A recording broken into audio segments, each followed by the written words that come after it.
As of now, there are 25 ROCs operating in major state या union territories. ठीक है,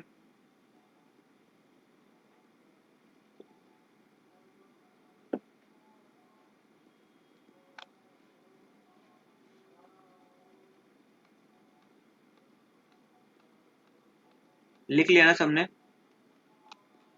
हाँ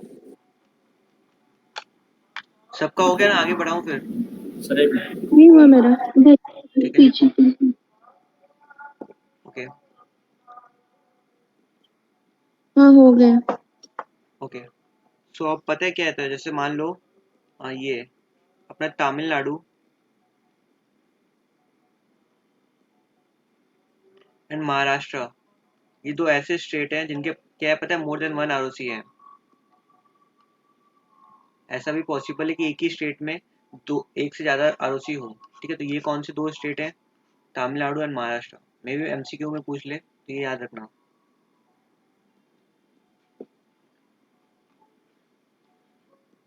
हुआ सबका?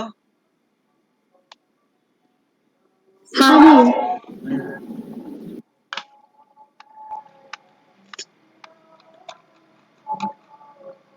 तो अब देखो, अब हम लोग देखेंगे functions.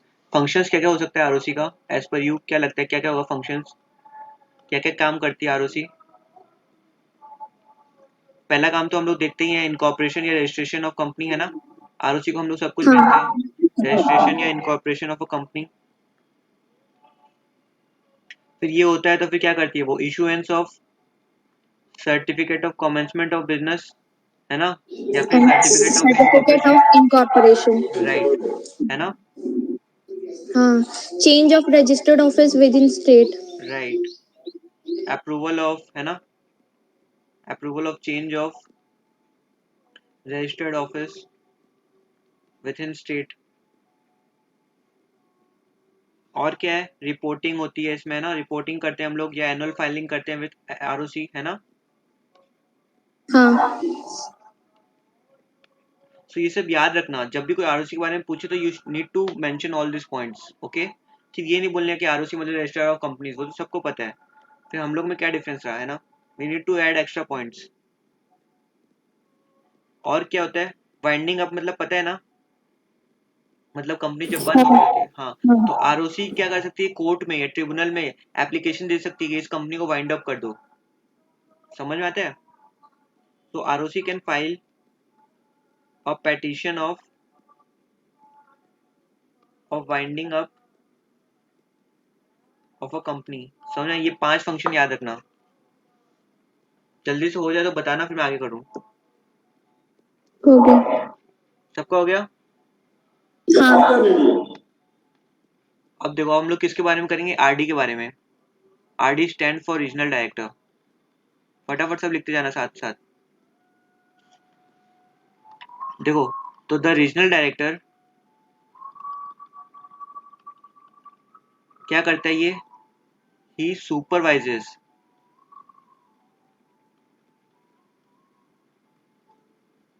What? The work of. Right, ROC. Right. And official liquidators. Liquidators कौन होते हैं? जब भी कंपनी लिक्विडेशन में जाती है तो उसको, जब भी कंपनी सारा एसेट्स वगैरह कौन बेचता है? Official liquidator. उसका कौन भी उसका, लिक्विडेटर. हाँ, तो उसका काम भी कौन सुपरवाइज करता है? आरडी. आरडी देखता है इसका काम कि ये ठीक से कर रहा है या नहीं कर रहा है. ठीक है ना? Working within their region. अब देखो हर एक रीजन का आरडी होता है ना? नॉर्दर्न रीजन का, ईस्टर्न रीजन का, है ना? जैसे तुम लोग हाँ. पता है ईस्टर्न रीजन से यहाँ पे कौन कौन है? ईस्टर्न रीजन से कौन है यहाँ पे? Nobody from eastern side, eastern India. आवाज नहीं आ रहा क्या?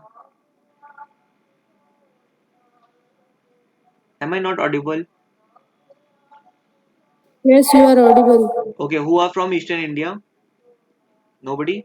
ओके, तो यहाँ पे ईस्टर्न इंडिया का कौन है? श्री डी बंदोपाध्याय. हम्म ये जो है, ये यहाँ के कौन है, आरडी। सारे ईस्टर्न रीजन का काम कौन देखते हैं, ये देखते हैं। समझ में आया। हाँ। वैसे ही हर रीजन वाइज रहता है यहाँ पे। तो ईस्टर्न रीजन में कौन कौन क्या क्या आ जाता है, उड़ीसा आ जाता है, भुवनेश्वर आ जाता है, आसाम आ जाता है, ये सिक्किम आ जाता है, सब कोलकाता आ जाता है। और जो भी यहाँ पे आप सोच सकते हो वो सारे स्टेट्स का काम, मतलब ये पूरा ईस्टर्न पार्ट जो भी रहता है, कोलकाता कोलकाता सब, ये आरओसी इनके अंदर। ये वेस्टर्न पार्ट है ना कोलकाता एंड ऑल। नहीं नहीं, ईस्टर्न है ना। वेस्टर्न पार्ट अपना कौन सा होता है, राजस्थान। ये मैप से मेरे को, महाराष्ट्र। हाँ देखो एक्चुअली वो, देखो मेरे को भी ये कंफ्यूजन था स्वागत का। मेरा भी पता है ज्योग्राफी में इसकी वजह से पता है 2 मार्क्स कट गया था एग्जाम पे। जैसे मान लो ये इंडिया है, ठीक है, ऐसा कुछ होता है इंडिया, होता है ना। हाँ तो देखो अपन यहाँ पे क्या बोलते हैं, यहाँ पे ऐसा करके कुछ कोलकाता है, जिसको हम लोग क्या बोलते हैं यहाँ पे, वेस्ट बंगाल भी बोलते हैं ना। तो मेरे हाँ। पे मैप मैप में आया कि मतलब करो, कुछ मार्क करने बोला था, वेस्ट बंगाल कहाँ पर है, ठीक है। तो देखो मैं क्या किया ना, नहीं ऐसा कुछ आया था, वेस्टर्न फील्ड कहाँ पर है या ऐसा कुछ आया था, ठीक है। देखो तो वेस्ट बंगाल बोला है यहाँ पे, तो मेरे को लगा यही वेस्ट होता होगा। पहले मेरे को समझ में आता था कि क्या होता है, नॉर्थ साउथ ईस्ट वेस्ट ऐसे होता था। तो बहुत कंफ्यूजन हो गया यार, अगर ये ईस्ट है तो फिर आप इसको वेस्ट बंगाल क्यों बोलते हैं, है ना।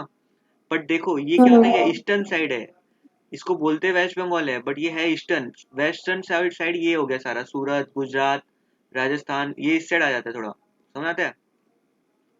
और ये हो हाँ। गया सेंट्रल पार्ट अपना, और ये हो गया सदर्न पार्ट। तो ये क्या है एक्चुअल में, ईस्टर्न ही। तो ये इसको हम लोग सब ईस्टर्न पार्ट के हम लोग, कोलकाता वेस्ट, ये भुवनेश्वर हो गया, उड़ीसा हो गया, आसाम हो गया, गैंगटॉक हो गया, सिक्किम हो गया, ये सब हम लोग कौन है, ईस्टर्न पार्ट है, ठीक है।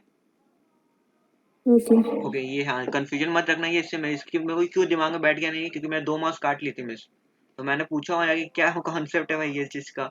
तो वो बताया कि ऐसा होता है ये चीज। अब मेरे को नहीं पता वेस्ट बंगाल। वेस्ट बंगाल बोलते तो मुझे लगा कि हाँ वेस्टर्न मेरे को पार्ट है, वही अब लगा यार, हम मैं लोग एग्जाम में, जहाँ। हाँ मैंने भी एग्जाम में यही कॉन्सेप्ट यूज किया यार, बताओ इतना कंफ्यूज करके रखे हैं पढ़ाई को ये लोग। ठीक है, बट ये होता ऐसे होता है, तो हम लोग सब ईस्टर्न पार्ट के ही है ना। तो हाँ। बता दिए एग्जाम्पल कि ईस्टर्न में कौन मैंने मतलब आरडी है यहाँ पे। अब क्लियर हुआ एकदम। अब देखो, certain powers, certain powers of the central government under the act. Central government को पावर कहाँ से मिलता है, किसी को भी पावर कहाँ से मिलता है, एक्ट के अंदर से मिलता है, ठीक है ना। अब वो क्या कर सकती है, पावर अपना डेलीगेट कर सकती है। डेलीगेट मतलब करना क्या, किसी और को दे देना, है ना। हाँ। Has been delegated to the R, समझ आया। They have been declared as the head of the department.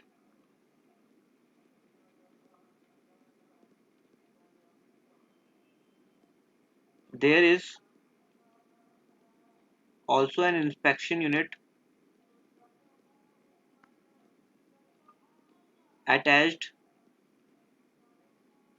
to the office of every RD for carrying out inspection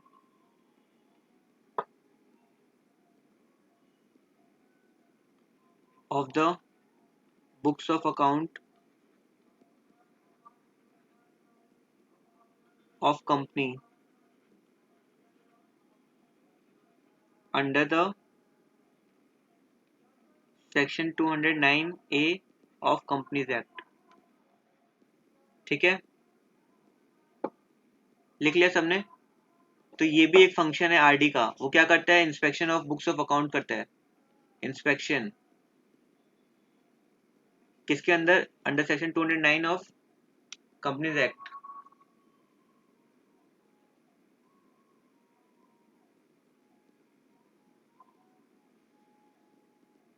अब अगर तुम लोग,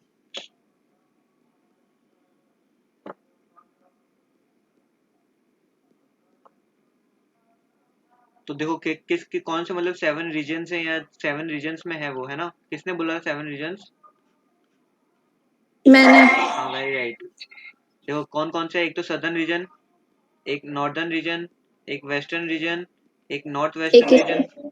हाँ, एक नॉर्थ ईस्ट, नॉर्थ वेस्ट।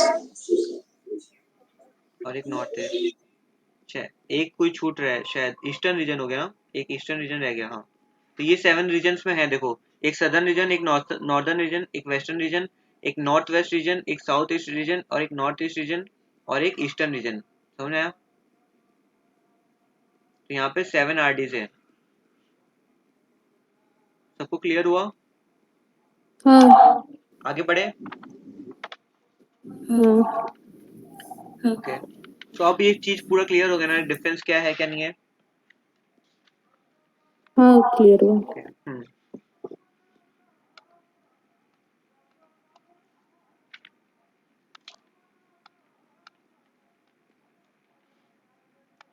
तो कल हम लोग ने कहाँ तक कर लिया था?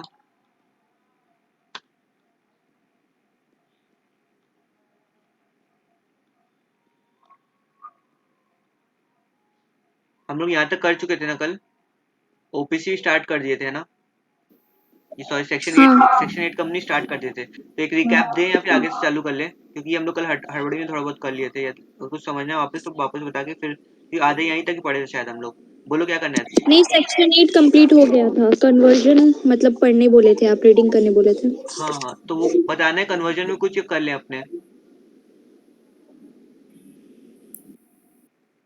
ठीक है, मैं एक बार इसको फटाफट दौड़ा देता हूँ। ठीक है, सेक्शन 8 को स्टार्ट करें हम लोग सब। ठीक है, हाँ देखो यस सर। ओके, सो काजल हम लोग अभी सेक्शन 8 कंपनी के बारे में पढ़ रहे हैं। तो हम लोग बेसिकली पहले पढ़ चुके हैं सेक्शन 8 कंपनी क्या होती है। एनपीओ कंपनी होती है, not for profit organisation company. ये लोग कंपनी का ऑब्जेक्टिव क्या होता है? प्रॉफिट अर्न करना नहीं होता है। ये लोग बस क्या करते हैं? चैरिटी करते हैं। बस चैरिटी का कोई भी काम होता है तो वो लोग वही करते हैं, चैरिटी का काम।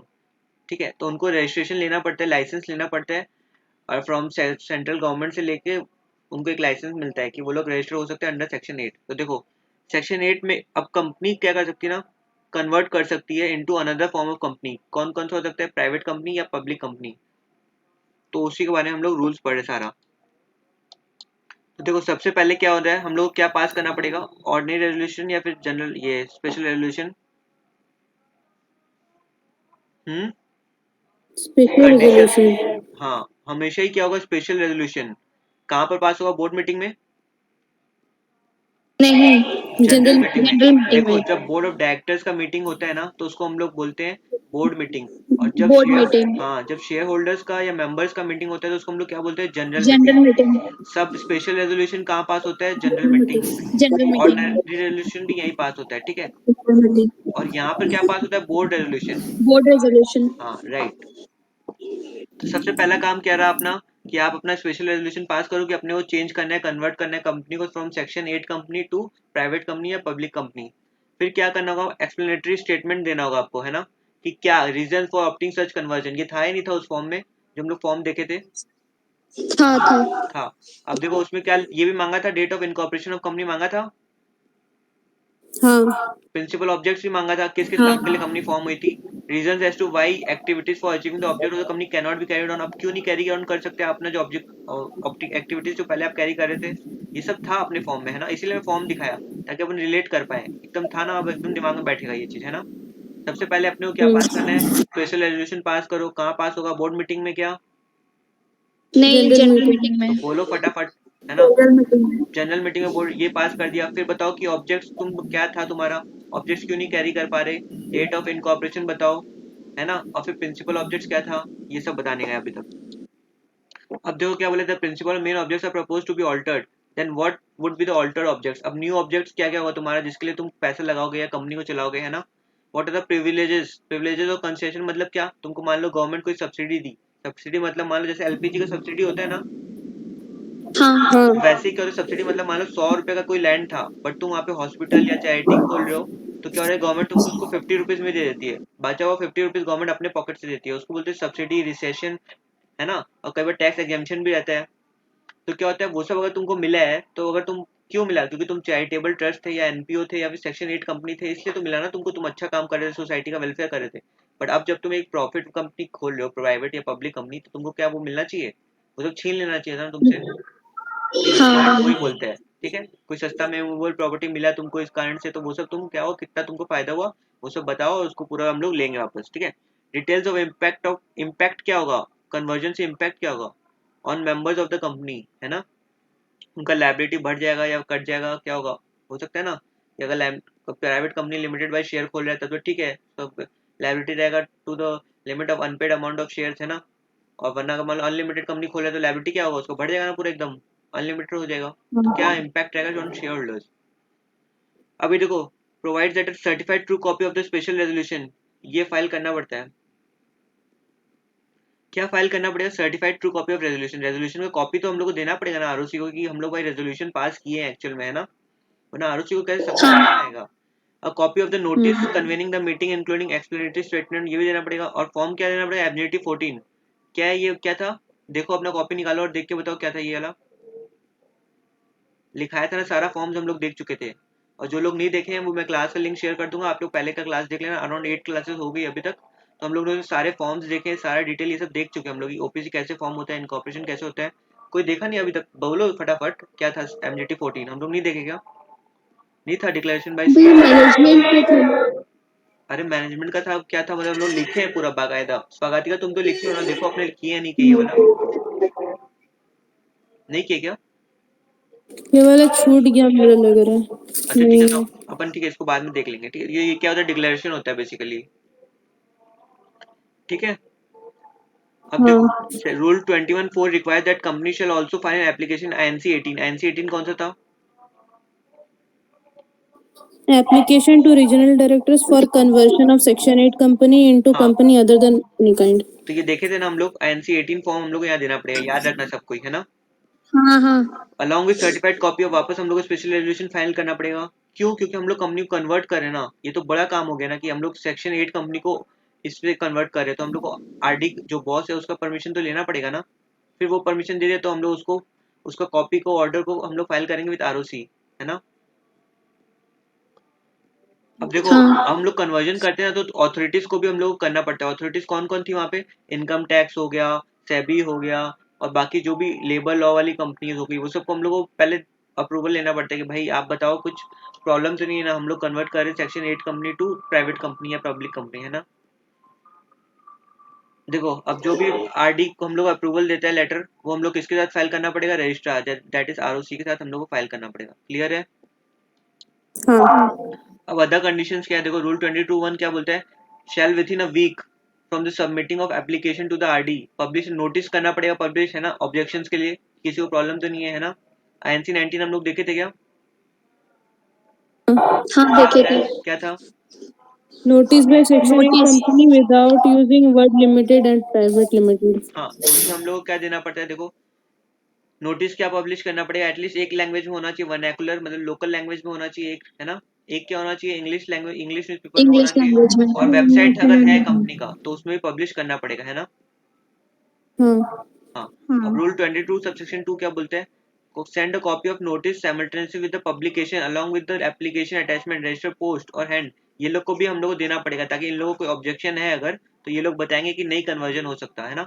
इसको chief commissioner of income tax वाले को क्यों भेज रहे हैं हम लोग, क्योंकि मान लो हो सकता है हम लोग को टैक्स बचाने के लिए हम लोग कन्वर्जन कर रहे हो, है ना। तो टैक्स तुमने अगर पहले पे नहीं किया है पूरा, जो भी तुम्हारा सेक्शन 8 कंपनी का टैक्स था बचा हुआ, तो वो अब नया कन्वर्ट हो रहा है कंपनी में, प्राइवेट लिमिटेड में, तो यहाँ तो ये कंपनी रहेगा नहीं ना, पहले उसको क्या अपना सारा टैक्स उधारी तो चुकाना पड़ेगा, है ना।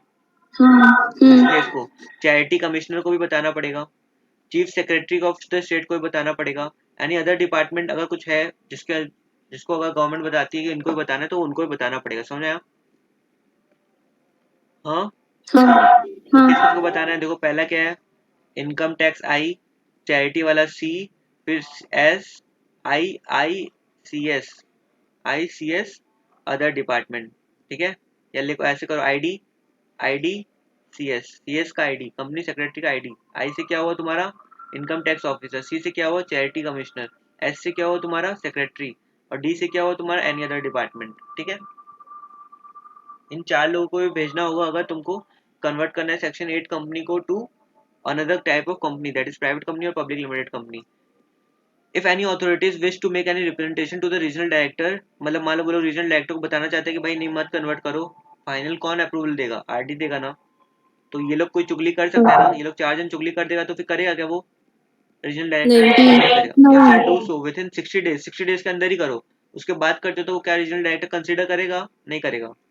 बट चुगली कर रहे हो तो कंपनी को एक बार अपॉर्चुनिटी तो देना चाहिए ना भाई कि तुम्हारे अगेंस्ट ये बोल रहे हैं लोग, है ना? तो अपॉर्चुनिटी ऑफ बीइंग हर्ड मिलेगा ना। ओ ओ बी हाँ एच ओ बी एच क्या होता है? Opportunity of being heard, hurt ठीक है, शॉर्ट फॉर्म में ओ बी एच बोलेंगे अब हम लोग।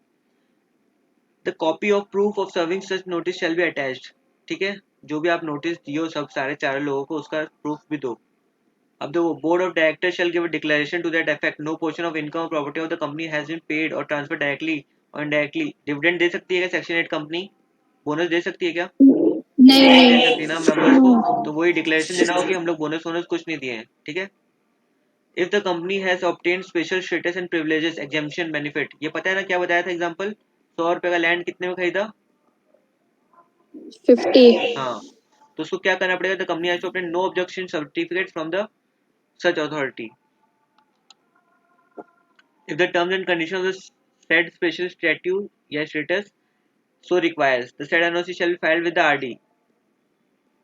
कोई काम का नहीं है, ये पॉइंट मिस भी कर सकोगे तो कोई प्रॉब्लम नहीं होगा। Rule 22 subsection C provide that company should file all its financial statement annual return up to the financial year preceding the submission of the application. देखो यहाँ पे है ये, यहाँ पे you are filing the application for conversion. Conversion का application आप यहाँ फाइल करो, तो क्या बोल रहे हैं यहाँ पे? आपको क्या देना होगा? आपका एनुअल रिटर्न देना होगा प्लस फाइनेंशियल स्टेटमेंट देना होगा। इसमें क्या क्या आ जाता है? बैलेंस शीट आ जाता है, कैश फ्लो स्टेटमेंट आ जाता है, प्रॉफिट एंड लॉस आ जाता है और चेंजेस इन इक्विटी का स्टेटमेंट आ जाता है। ये सारा आपको कब तक देना होगा?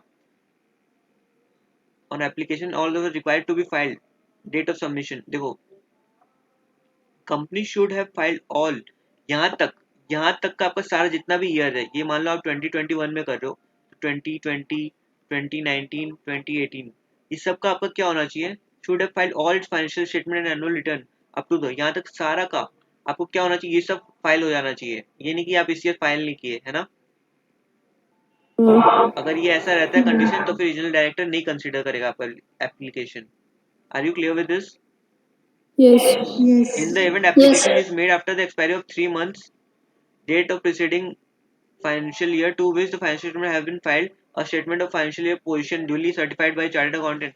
अब मान लो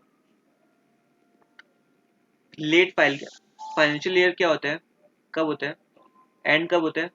31 मार्च को ना। मार्च अप्रैल हाँ, 3 महीना अगर लेट फाइल किया तो यहाँ से क्या होगा? अप्रैल मई जून, जून अगर जून के बाद फाइल कर रहा है तो यहाँ पे भी तो कुछ चेंजेस हुआ होगा, मतलब है ना कंपनी का। तो क्या बोल रहा है कि यहाँ तक का तो 2 ही फाइनेंशियल स्टेटमेंट फाइल करो और ये 3 महीने वाला भी फाइल करो, और इसको साइन वाइन कौन करके देगा? सीए। ये सही है, समझ आया? हाँ। Rule 22 section 7 provide that company shall attach the application और विद द एप्लीकेशन क्या अटैच करना होगा? Certificate from practising chartered accounting, CS या ये सब। ये तो हम लोग देखे हैं ना, हमेशा करना पड़ता है हर चीज में। ये सारा कंप्लायंसेस कंप्लाई हो गया है, हम लोग चेक कर चुके हैं। वही वाला है, देखो, है ना? All the compliances have been compliant, जो भी एक्ट का कंप्लायंसेस है।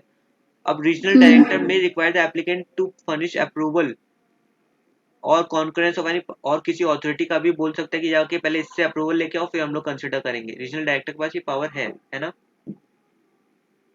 हाँ सबको समझ आ रहा है ना? अब देखो ऑर्डर फॉर कन्वर्जन, देखो rule 22 subsection 9 provides the regional director on receipt of application and being satisfied shall issue an order approving the conversion। कौन देगा ऑर्डर पहले? आरडी देगा कन्वर्जन। उसको हम लोग किसके पास फाइल करेंगे? आरओसी के पास। कि क्या कन्वर्जन, क्या ऑर्डर देगा कि आप सेक्शन 8 कंपनी हो, आप कन्वर्ट कर सकते हो किसमें? प्राइवेट में या पब्लिक में, है ना? पब्लिक में। हाँ।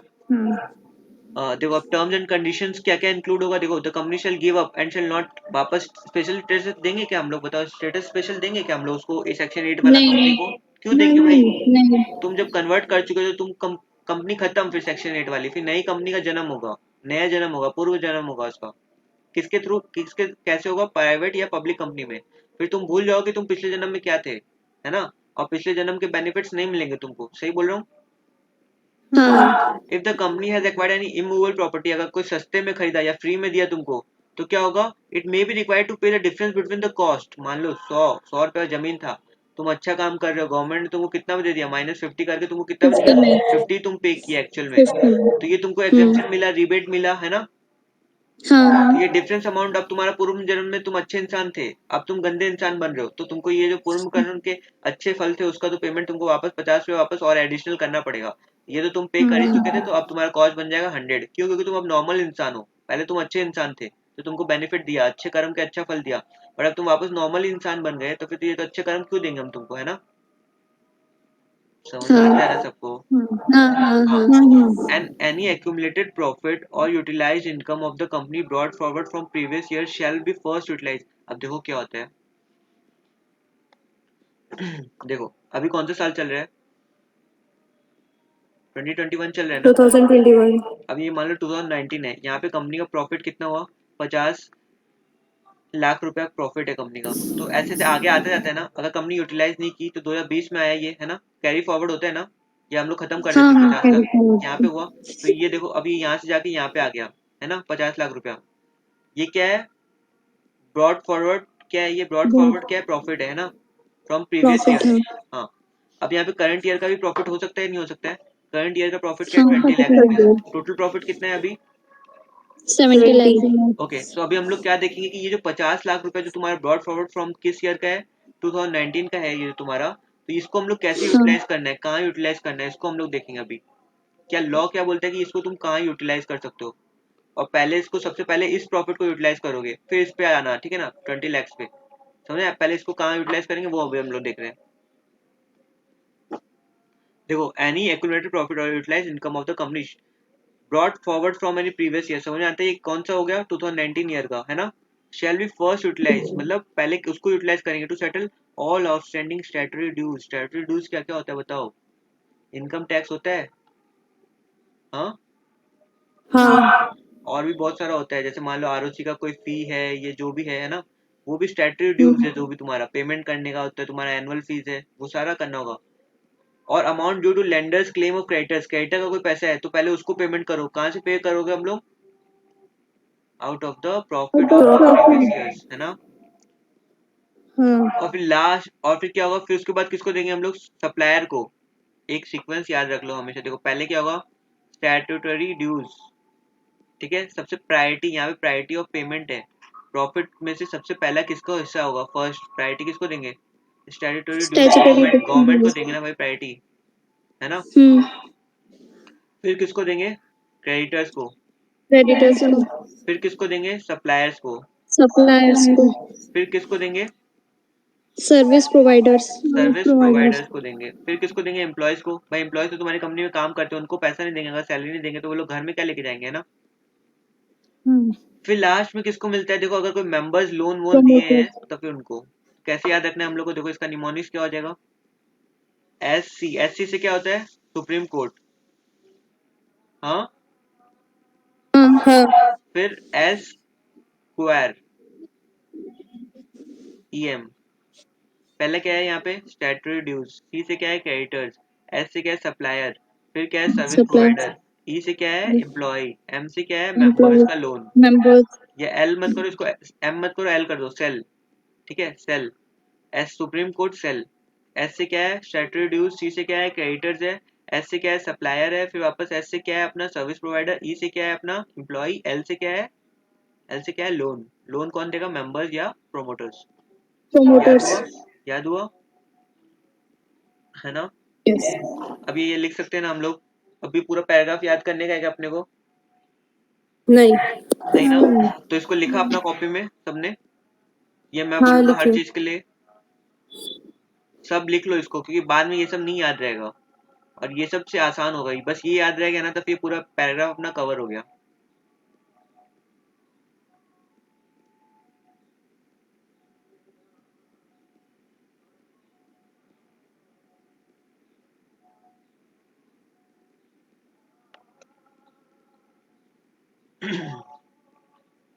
हुआ? हाँ तो हम लोग चलते हैं आगे। अब देखो सेक्शन 22 सबसे, अरे देखो, rule 22 subsection 10 provides that imposing the conditions or rejecting the application the company shall be given a, क्या देंगे यहाँ पे हम लोग? शॉर्ट फॉर्म क्या बताया था? ओ ओ एच हाँ, S opportunity of being heard. कौन देगा? आरडी देगा। किसको रीजनल देगा? किसको देगा? आरडी आरडी आरडी देगा किसको? कंपनी को। कंपनी का भी तो बात कंपनी सुनना पड़ेगा ना, है ना? समझ आया सबको? अब देखो filing with registrar. Rule 2211 provides that company shall convene a general meeting of its members to pass a, हमेशा ये तो कोई बोलने का बात है क्या, अपन को सबको पता है ना? स्पेशल रेजोल्यूशन के लिए क्या करना पड़ता है, हम लोग को जनरल मीटिंग कन्वेन करना पड़ता है ना? हाँ ये वर्ड समझ आते हैं? कन्वेन मतलब क्या होता है? नहीं पता तो पूछना चाहिए ना। Hold, we should hold, but law के लैंग्वेज में हम लोग क्या बोलेंगे उसको, अच्छा वर्ड टर्म यूज करने के लिए? कन्वेन। समझ आता है? हाँ हाँ, तो कन्वेन वर्ड यूज करेंगे हम लोग, ठीक है? अंडर द एक्ट कॉन्सिक्वेंट, देखो किस लिए अमेंडिंग इट्स आर्टिकल, एमओए और एओए अमेंड करना पड़ेगा या नहीं पड़ेगा बताओ? एमओए में हम लोग ने क्या पढ़ा था, 5 क्लॉजेस होता है। एक तो ऑब्जेक्ट क्लॉज होता है, अगर सेक्शन 8 कंप्लीट नेम में, क्लॉज। एक मिनट, हाँ नेम ठीक है, एक क्लॉज मिनट, एक सिचुएशन मिनट, हाँ हाँ एक मिनट। देखो नेम क्लॉज सही बोली, पहले नेम क्लॉज पे आते हैं अपन। पहले अगर ये सेक्शन 8 कंपनी था, सेक्शन 8 कंपनी लिखना पड़ता है ना उसको ब्रैकेट में।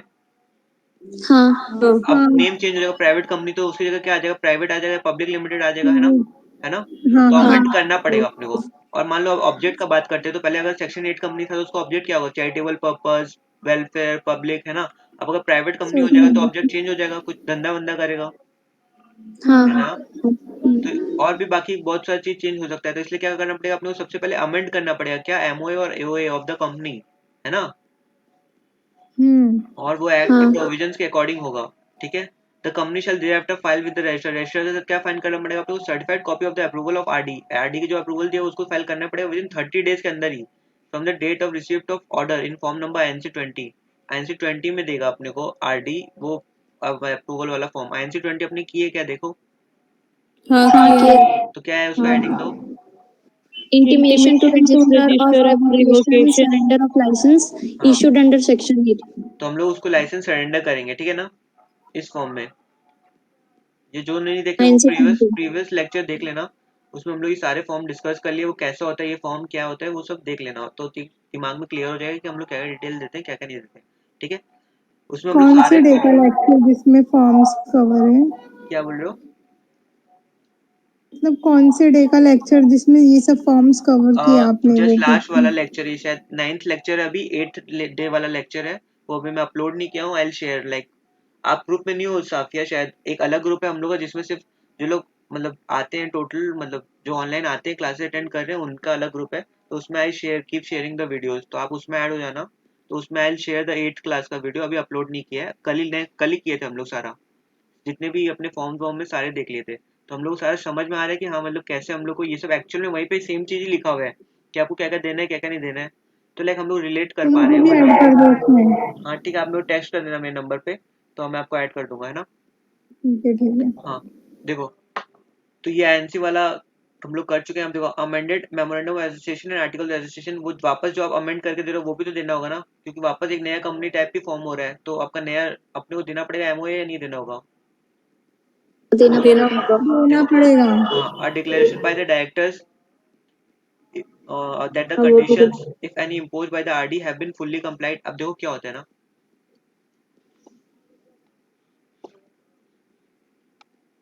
अब देखो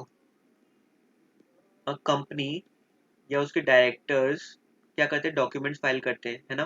कोई फॉर्म नंबर होता है, फॉर्म नंबर मेरे को याद नहीं है, सब हम लोग कर चुके हैं, और इतना फॉर्म नंबर याद रखने का भी जरूरत नहीं है, कुछ कुछ मैं बता दूंगा, जैसे चेंज ऑफ स्टेट होगा ना, अगर वन स्टेट टू अनदर, तो वो सब का आपको नाम याद रखना है, बाकी सबका याद भी नहीं रखना है आपको, बट क्या है फॉर्म का कंटेंट्स याद रहना चाहिए, ताकि ये सब बहुत हार्ड है यार, ये हम लोग के अभी फाइनल में भी सेम चीज़ है, पता है आपको? मतलब चेंज ऑफ रजिस्टर्ड ऑफिस का हुआ, अगर मैं आपको दिखाऊंगा फाइनल का मैट, सेम है उसमें, मतलब सेम चीज़ ही है सारा, बट इन डेप्थ में है पूरा। बट क्या है, हम लोग को भी पूरा याद नहीं रहता कि अगर मान लो इसमें किसका अप्रूवल चाहिए, क्या होता है क्या नहीं होता है, तो बस उसका क्या होना चाहिए, पता होना चाहिए कि वो दिखता कैसे है, अगर वो देख लिए ना हम लोग, तो क्या रहेगा, हम लोग को सारा याद रहेगा कुछ ना कुछ पॉइंट, जैसे मान लो कुछ कुछ पॉइंट्स तो बहुत कॉमन है, जैसे MGT 14 हर में रहता ही है, डिक्लेरेशन बाय CA में हर में रहता ही है, declaration by director promoter they are not like they have not committed any offence, ये सब रहता ही है, और हमेशा फाइल करने के लिए एमओए तो फाइल करना ही पड़ता है ना? कुछ हाँ भी पॉइंट ये सब तुम लोग अगर नहीं भी पढ़ के जाओगे तो तुम क्लास अटेंड किए हो ना, तो तुमको पता रहेगा कि हाँ ये पॉइंट्स है सारा, क्योंकि हम लोग एक्चुअल में देखे उस चीज को, और देखा हुई चीज अपने कभी नहीं भूलते, और वही हम लोग बुक से पढ़ रहे होते ना सिर्फ, तो ऑब्वियसली इतना बोरिंग है वो कि मतलब इतना सारा है, बताओ चेंज ऑफ स्टेट होगा, चेंज ऑफ नेम होगा तो क्या करना है, तो ये सब देखेंगे अपने, कंफ्यूजन होगा, तो इसलिए हम लोग क्या करें, पूरा फॉर्म्स पहले देख लिए एक बार, ठीक है। अब देखो कंपनी या उसके डायरेक्टर्स क्या होते हैं, ये सारे डॉक्यूमेंट्स फाइल करते हैं विद क्या, विद रीजनल डायरेक्टर, है ना। Regional directors. क्यों, फॉर अप्रूवल, अप्रूवल लेने के लिए ये लोग फाइल कर रहे हैं ना, कि वी वांट टू कन्वर्ट हाँ, आवर सेक्शन 8 कंपनी को हम लोग कन्वर्ट करना है या तो उधर प्राइवेट में या प्राइवेट या पब्लिक में। हाँ पब्लिक राइट में। राइट।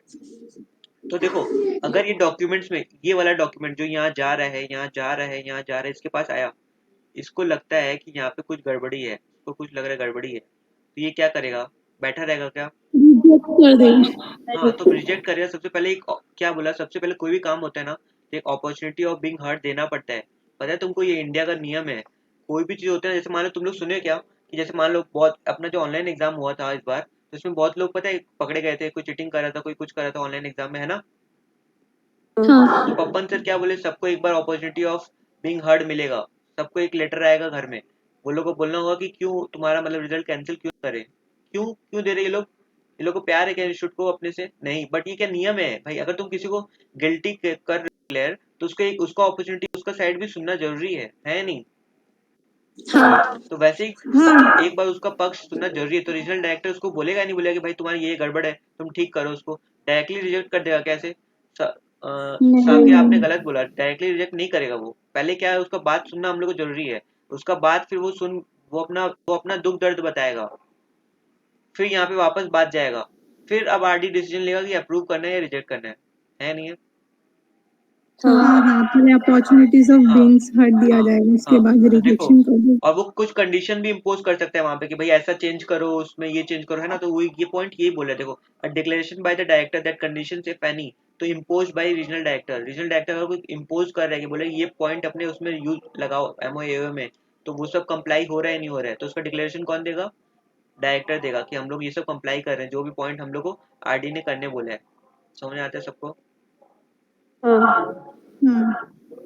अब देखो रूल 2212 क्या बोलता है, provide that receipt on receipt of documents the registrar. अब ये आरडी वाला जो डॉक्यूमेंट है एमओए ये सब मिलने के बाद रजिस्टर क्या करेगा, चल रजिस्टर डॉक्यूमेंट्स एंड इशू क्या करेगा, फ्रेश इनकॉर्पोरेशन सर्टिफिकेट देगा। Certificate of incorporation. नहीं रॉन्ग हो गया, फ्रेश सर्टिफिकेट ऑफ इनकॉर्पोरेशन, एक एक वर्ड इंपॉर्टेंट है, हाँ क्योंकि हम लोग एग्जिस्टिंग कंपनी के बारे में बात करें जो कन्वर्ट कर रहा है, इसलिए यहाँ पे हम लोग को फ्रेश वर्ड यूज करना बहुत जरूरी है।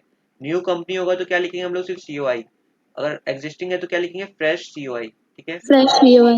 राइट, इसका 1 मार्क्स कट जाएगा तुम्हारा अगर तुम ऐसे गलती करोगे तो, जैसे हम लोग ने देखा था कि पेड अप शेयर कैपिटल वाला गलती था, ठीक है। अब देखो कन्वर्जन ऑफ हाँ OPC into a private company, हम लोग किसके बारे में बात करना चालू कर रहे हैं, देखो ओपीसी के बारे में। ओपीसी क्या होता है बताओ। One one person. Person company. 1% वो तो कंपनी. सबको पता है, क्लास 5 के बच्चे को पता है, उसके आगे कुछ नहीं पढ़े हम लोग। जिसका इसमें एक सिर्फ मेंबर होता है और मेंबर होता है, नॉमिनी। हाँ एक नॉमिनी. हाँ राइट। नॉमिनी करना हाँ हाँ पड़ता है। ठीक है, बस ऐसे और ही उसका लिखे। एमओए में एक नॉमिनेशन क्लॉज एक्स्ट्रा रहता है। राइट। बट मतलब हम लोग कैसे आंसर कर रहे हैं, हम लोग एकदम टुकड़े टुकड़े में आंसर कर रहे हैं, सोच समझ के कि अच्छा ये होता है वो होता है, तो एक प्रॉपर आंसर लिखवा देता हूँ मैं उसको, वो कोई भी पूछे ना कि क्या होता है ओपीसी, तो वैसे लिखने का, ठीक है। हाँ. तो डेफिनेशन वगैरह तो हम लोग कर चुके हैं पहले ही, है ना, उसको मैं वापस बार बार रिपीट नहीं करूंगा। अब देखो क्या होता है ओपीसी, सब लिखते जाना फटाफट। ओपीसी में क्या होता है, 1 मेंबर प्लस उसके एमओए में क्या होता है, एक क्या होता है, नॉमिनी क्लॉज होता है। Nominee clause. हाँ नॉमिनी क्लॉज होता है जो कि बाकी में किसी में नहीं होता है ना। हाँ अब देखो, अब ये सब बताओ ना, प्रिविलेजेस प्रिविलेजेस ऑफ ओपीसी क्या होता है, एडवांटेजेस ऑफ ओपीसी क्या होते हैं। कंपनी का स्टेटस मिलता है. हाँ और easy to form. Limited liability का कुछ बेनिफिट राइट मिलता राइट है साफिया आपस में. राइट। देखो और OPC need not hold AGM. AGM क्या होता है, एनुअल जनरल मीटिंग. वो क्या एनुअल होता है, जनरल मीटिंग. उसमें कौन कौन शेयर आते हैं। Holders committee. हाँ राइट, ठीक है। देखो बाकी कंपनीज को 1 साल में मतलब एजीएम हेल्ड करना ही पड़ता है, ठीक है। क्या जो उसका देखो लॉ का नियम है, पता है क्या, एंड ऑफ फाइनेंशियल ईयर कौन सा होता है, फाइनेंशियल ईयर एंड कब होता है ये बताओ सबसे पहले। 31 मार्च, March. 31 मार्च। हाँ 31 मार्च, मान लो अभी 2020 की बात करें तो 2020, है ना। For the financial year 1920। कब हुआ फाइनेंशियल ईयर एंड? 31 मार्च को हुआ 31st ना, March. है ना? तो गवर्नमेंट क्या रूल बनाया, कंपनी दैट क्या बोलता है, विद इन 6 मंथ्स एजीएम होना चाहिए। एंड इसमें क्या होता है, फाइनेंशियल स्टेटमेंट्स अडॉप्ट होते हैं, है ना? इसमें सीए होते हैं, हाँ सीएस होते हैं, चेयरमैन होता है, सारे मेंबर्स होते हैं, सारे बोर्ड ऑफ डायरेक्टर्स होते हैं, सारा जो जो होता है सब होता है यहाँ पे, ठीक है? विद इन कितना, 6 मंथ, समझ आते हैं क्या? हाँ बट सारी कंपनीज को करना पड़ता है, बट क्या ओपीसी को करना पड़ेगा एजीएम? नहीं नहीं एक ही तो मेंबर है भाई, उसमें काहे इतना माथाफोड़ी करें, इसमें खर्चा भी बहुत आता है एजीएम करने का, पता है तुमको? शेयर होल्डर को खाना खिलाना पड़ता है, बहुत कुछ करना पड़ता है। बट ओपीसी इतना खर्चा उठा पाएगा नहीं ना, ओपीसी में एक ही मेंबर, इतने मेंबर होते नहीं है, तो ये एक एडवांटेज है। ये सब लॉ के एडवांटेज देखेंगे हम लोग, जो पहले पढ़े थे वो हम लोग जनरल एडवांटेजेस पढ़ रहे थे, समझ में आया? हाँ ओके, लिख लिया इसने? हाँ लिख लिया। हाँ अब देखो, OPC is not required.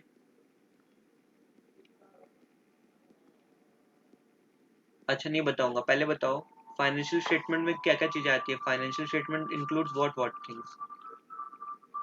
Balance sheet, balance sheet, profit and loss profit and account, loss, profit and loss, cash flow statement भी आती है।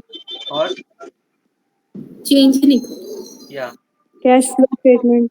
चेंज इन कैश फ्लो लिख लिया, ठीक है? तो देखो ओपीसी को पता है क्या, ये तो करना ही पड़ेगा, मेन है, ये भी मेन है। चेंजेस इन इक्विटी भी चल, चलो इतना क्या चेंज होगा, है ना यार?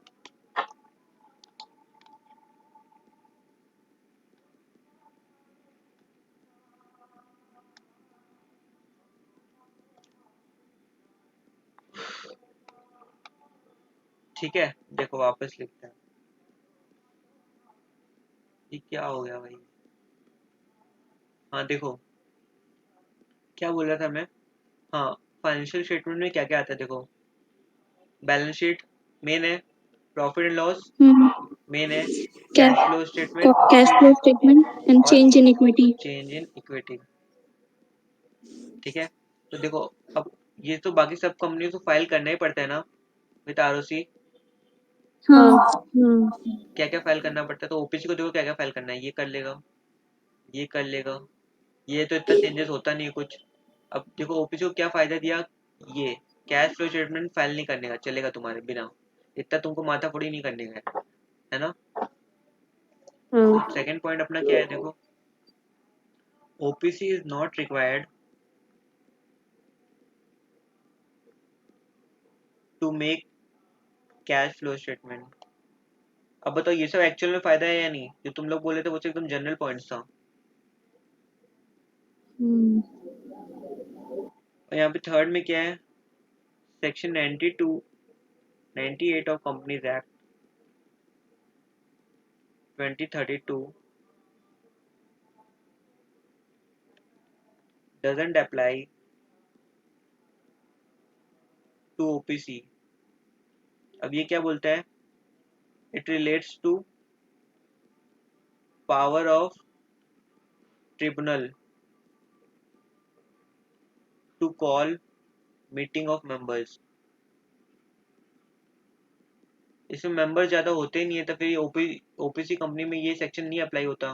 ट्रिब्यूनल के पास पावर होता है कि वो मीटिंग ऑफ मेंबर्स कॉल करे, बट जब इतने मेंबर्स हैं, एक ही मेंबर है, तो फिर इतना मीटिंग मीटिंग कुछ कॉल करने का कुछ मतलब ही नहीं निकलता। तो ये तीन एडवांटेजेस है मेन, और बाकी इसके बाद तुम लोग बोल सकते हो कि एक और एक है, लिखवा देता हूँ, ये लिख लो पहले, लिख लिया सबने?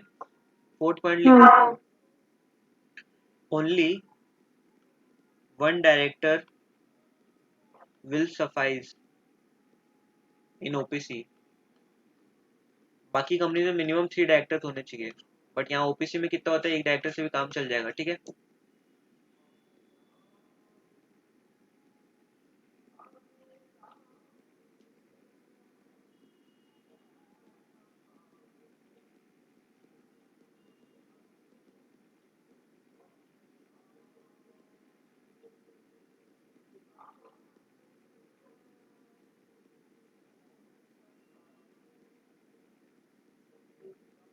हुआ गया?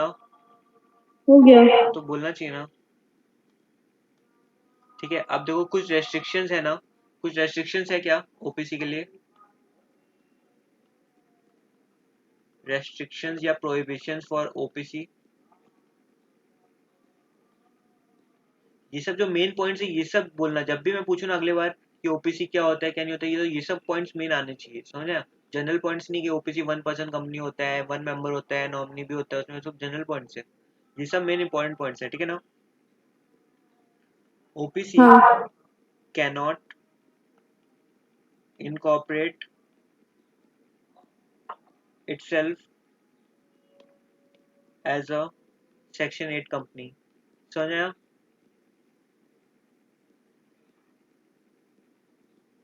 OPC is always a small company. Small company का हम लोग देखे थे डेफिनेशन, जो टर्नओवर रहता है और पेड अप शेयर कैपिटल उतना रहता है उस लिमिट के अंदर. So can an OPC be like treated as, not treated as small company? ऐसा कुछ स्कोप ही नहीं है, मतलब it is always a small company, समझ आया?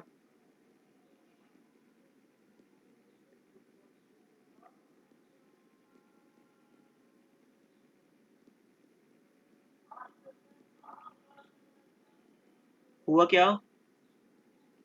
हाँ हो गया. तो OPC cannot enter into any non banking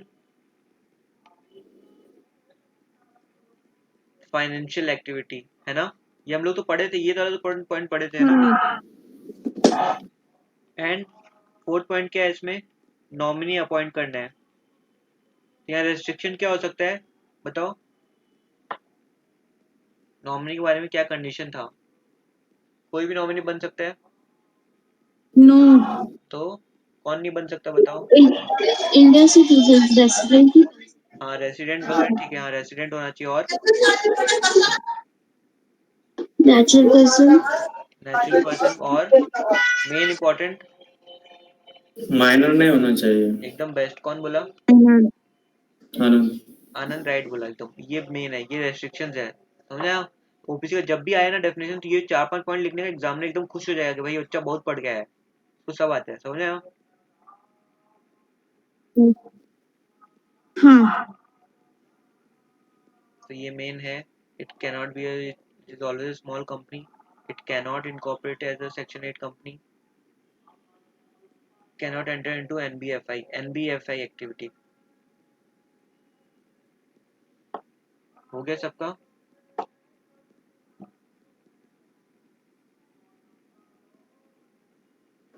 हो गया. हम्म. आगे कर लो ना भाई सब.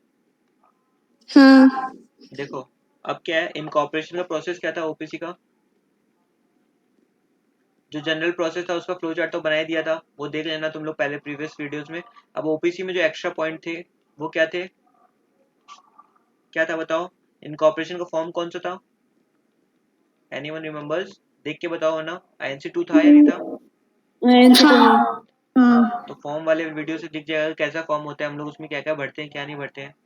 फिर एमओए में क्या होता है? नॉमिनी क्लॉज, ये एक्स्ट्रा पॉइंट है. बाकी सारा फॉर्म नॉर्मल कंपनी के हिसाब से ही रहता है ना? और एक चीज क्या फाइल करनी पड़ती है एक्स्ट्रा इसमें आरओसी के साथ? सर कंसेंट ऑफ नॉमिनी भी तो फाइन करनी पड़ती है ना, कि I agree to be the nominee of the like OPC. To be filed with registrar. या are we done with this? लिख लो फटाफट.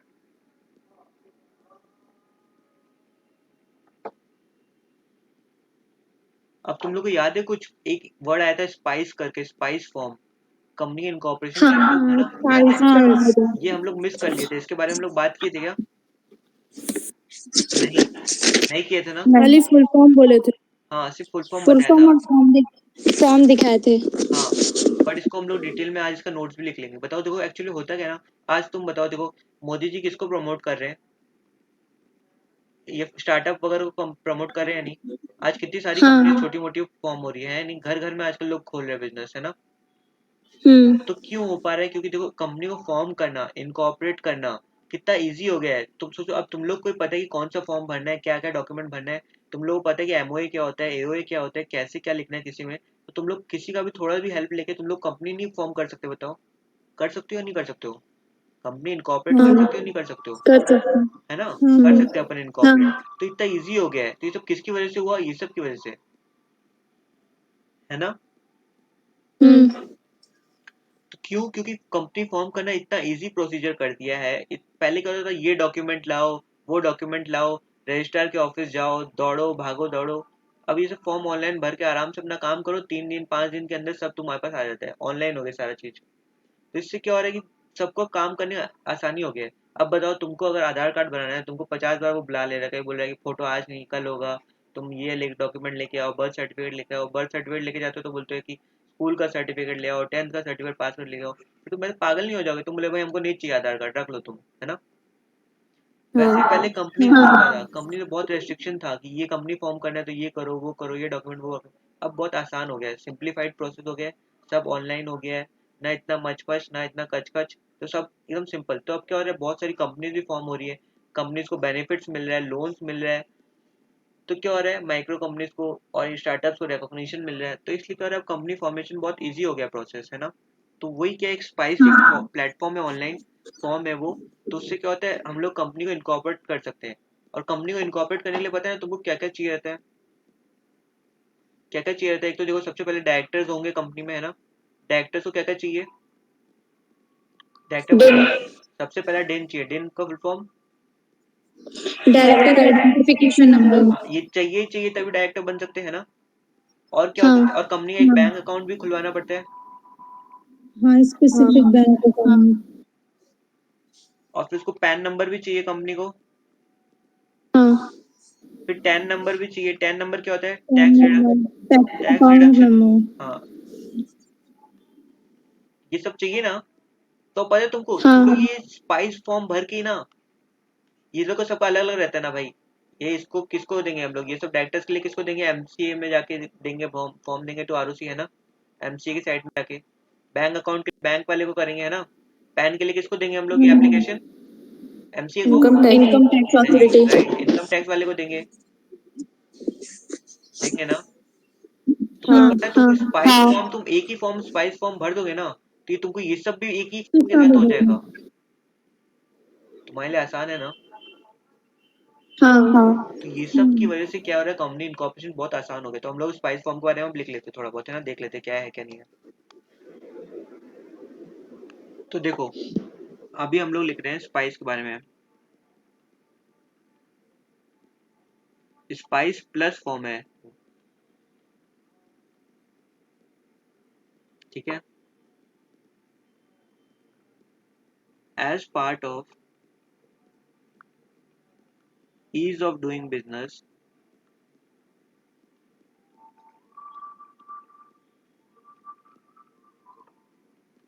इनिशिएटिव,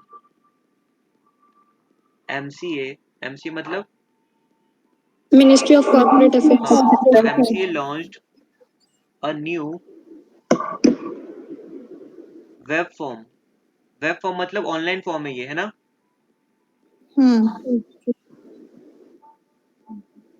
क्या नाम है इस फॉर्म का, सॉरी ये कैप्स में होगा, बट मैं छोटे स्मॉल में लिख लिया। बट ये सब जो होता है ना, हमेशा कैप्स में लिखना चाहिए, ओके, याद रखना एग्जाम में। हाँ, कैप्स में। Spice plus. चलो मैं लिख ही देता हूँ भाई।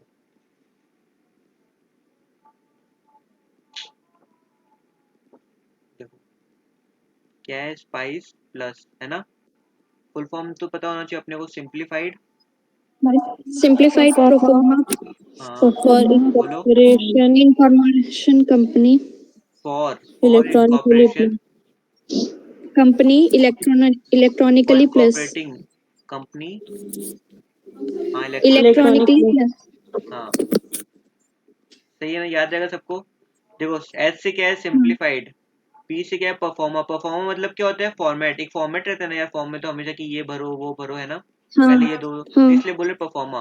फॉर किस लिए, किस पर्पस के लिए, पर्पस यहाँ पे दिया हुआ है, देखो किस पर्पस के लिए, incorporating company. Purpose, incorporating company. और कैसे हो रहा है, इलेक्ट्रॉनिकली, इलेक्ट्रॉनिकली। इसलिए इलेक्ट्रॉनिकली वर्ड, है ना।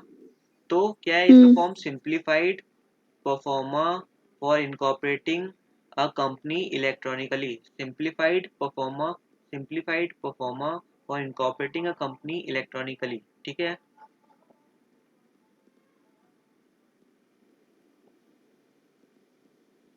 It is an integrated, integrated क्यों बोले बताओ?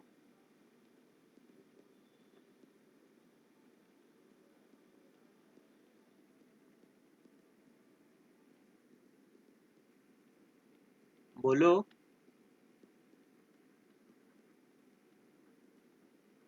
अभी तो बताया था मैं। क्योंकि इसमें सब कवर हो जाता है।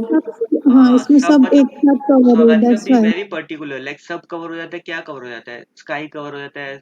क्या मतलब क्या चीज के बारे में हम लोग बात कर रहे हैं? मतलब पर्टिकुलर पॉइंट्स बोला करो। लाइक जैसे मान लो हम लोग बोले थे ना, इनकम टैक्स का पैन भी मिल जाएगा, डायरेक्टर्स का डेन मिल जाएगा, तो वो सब बोलने का है ना।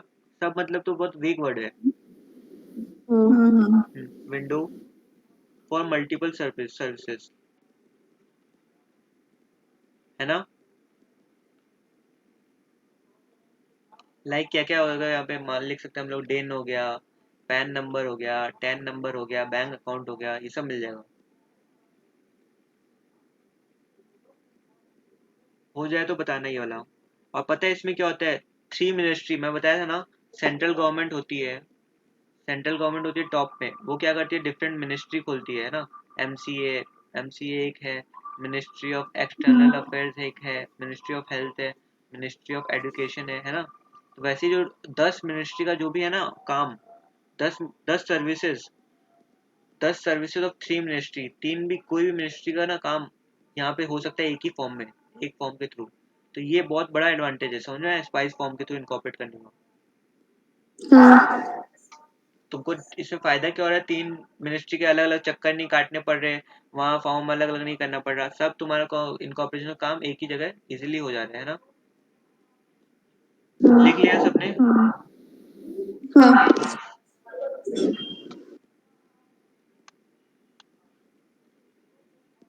तो देखो यहाँ पे क्या है, इंटीग्रेशन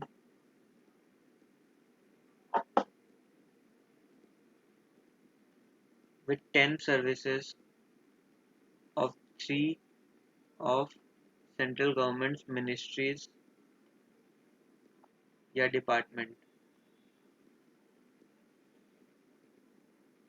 क्या क्या है वो? एक तो क्या होगा बताओ, कॉमन, सबसे common? MCA, right.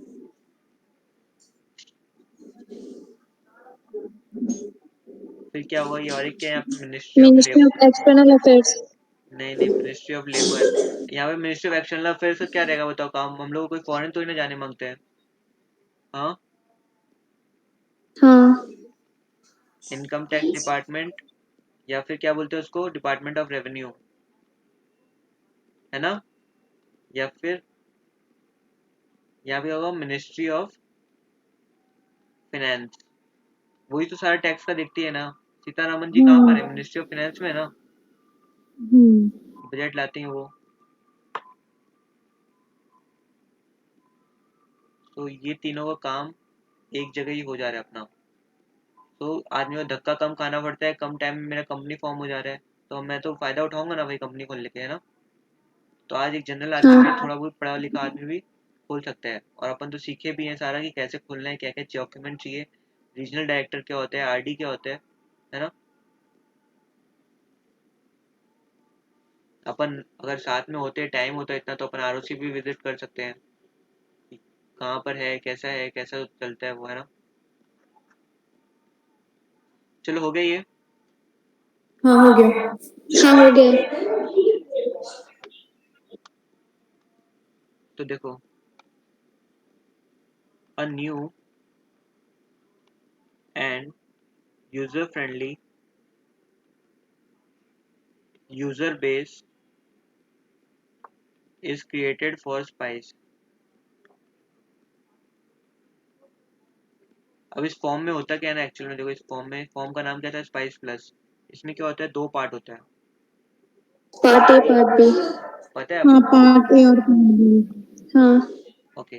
Part A और पार्ट बी। पार्ट ए में हम लोग क्या रहता है? सारा नेम का डिटेल्स, नेम रिजर्वेशन है कंपनी हाँ, के लिए। अप्रूवल ऑफ नेम, ये सब, ठीक है।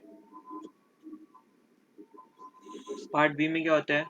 कंपनी का इनकॉर्पोरेशन, रिमेनिंग डिटेल्स, हाँ, इन हाँ, कॉर्पोरेशन करने के लिए। पैन, टैन, ठीक है, ये सब सारा GSTN भी आपको यहीं से मिल जाएगा, EPF का रजिस्ट्रेशन, ESIC, एम्प्लॉय स्टेट, हाँ सब यहीं मिल जाएगा, ठीक है ना। आपको करना ही है, तो मैं इसको प्रैक्टिकली आपको देखना हो तो कभी दिखा दूंगा, फ्री होगा तो। क्या होता है, MCA की साइट पे जाएंगे हम लोग, है ना, MCA के पोर्टल पे जाके हम लोग देखेंगे स्पाइस प्लस फॉर्म को देखेंगे हम लोग। फिर उसमें क्या रहेगा, ऑप्शन आएगा दो, क्या, न्यू एप्लीकेशन देना है या फिर एग्जिस्टिंग एप्लीकेशन को आपको एडिट करना है, या उसका रिमेनिंग पार्ट बी फिल करना है, या क्या करना है, तो ये पूरा देख लेंगे अपन, ठीक है, बाद में कभी। बट बेसिक आइडिया पूरा हो गया ना स्पाइस फॉर्म का, हाँ देख लिया सबने। हाँ लिख लिए।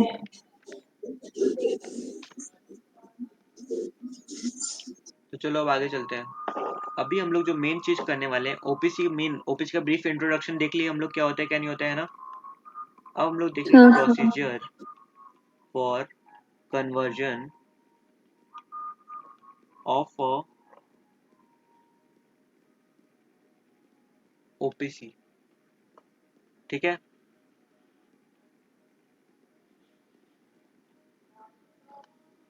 देखो, इनटू पब्लिक कंपनी, देखो, rule 6 provides that where the paid up share capital of an OPC, हम लोग ये पढ़े थे नहीं पढ़े थे, कंपलसरी हो जाता है। कंपलसरी कब होता है, जब 50 लाख से ऊपर हो जाता है उसका पेड अप शेयर कैपिटल, है ना। और टर्नओवर 2 crores हाँ, ज्यादा हो जाता है तो उसमें क्या होता है, एक हम लोग देखे थे इसको पूरा कि वॉलंटरी के कब होता है और कंपलसरी कब होता है ना। इसमें क्या होता कंपल्सरी है, का वो होता है। अगर ये होते ही क्रॉस होते ही वो क्या होगा, ओपीसी होना बंद हो जाएगी, ओपीसी मर जाएगी, फिर नई कंपनी उसको form mandatorily required to convert 6 महीना के अंदर अंदर कंप्लीट कन्वर्ट करना पड़ेगा उस ओपीसी को, इधर into public company with 7 members, और या फिर प्राइवेट कंपनी विद 2 मेंबर्स, ठीक है ना।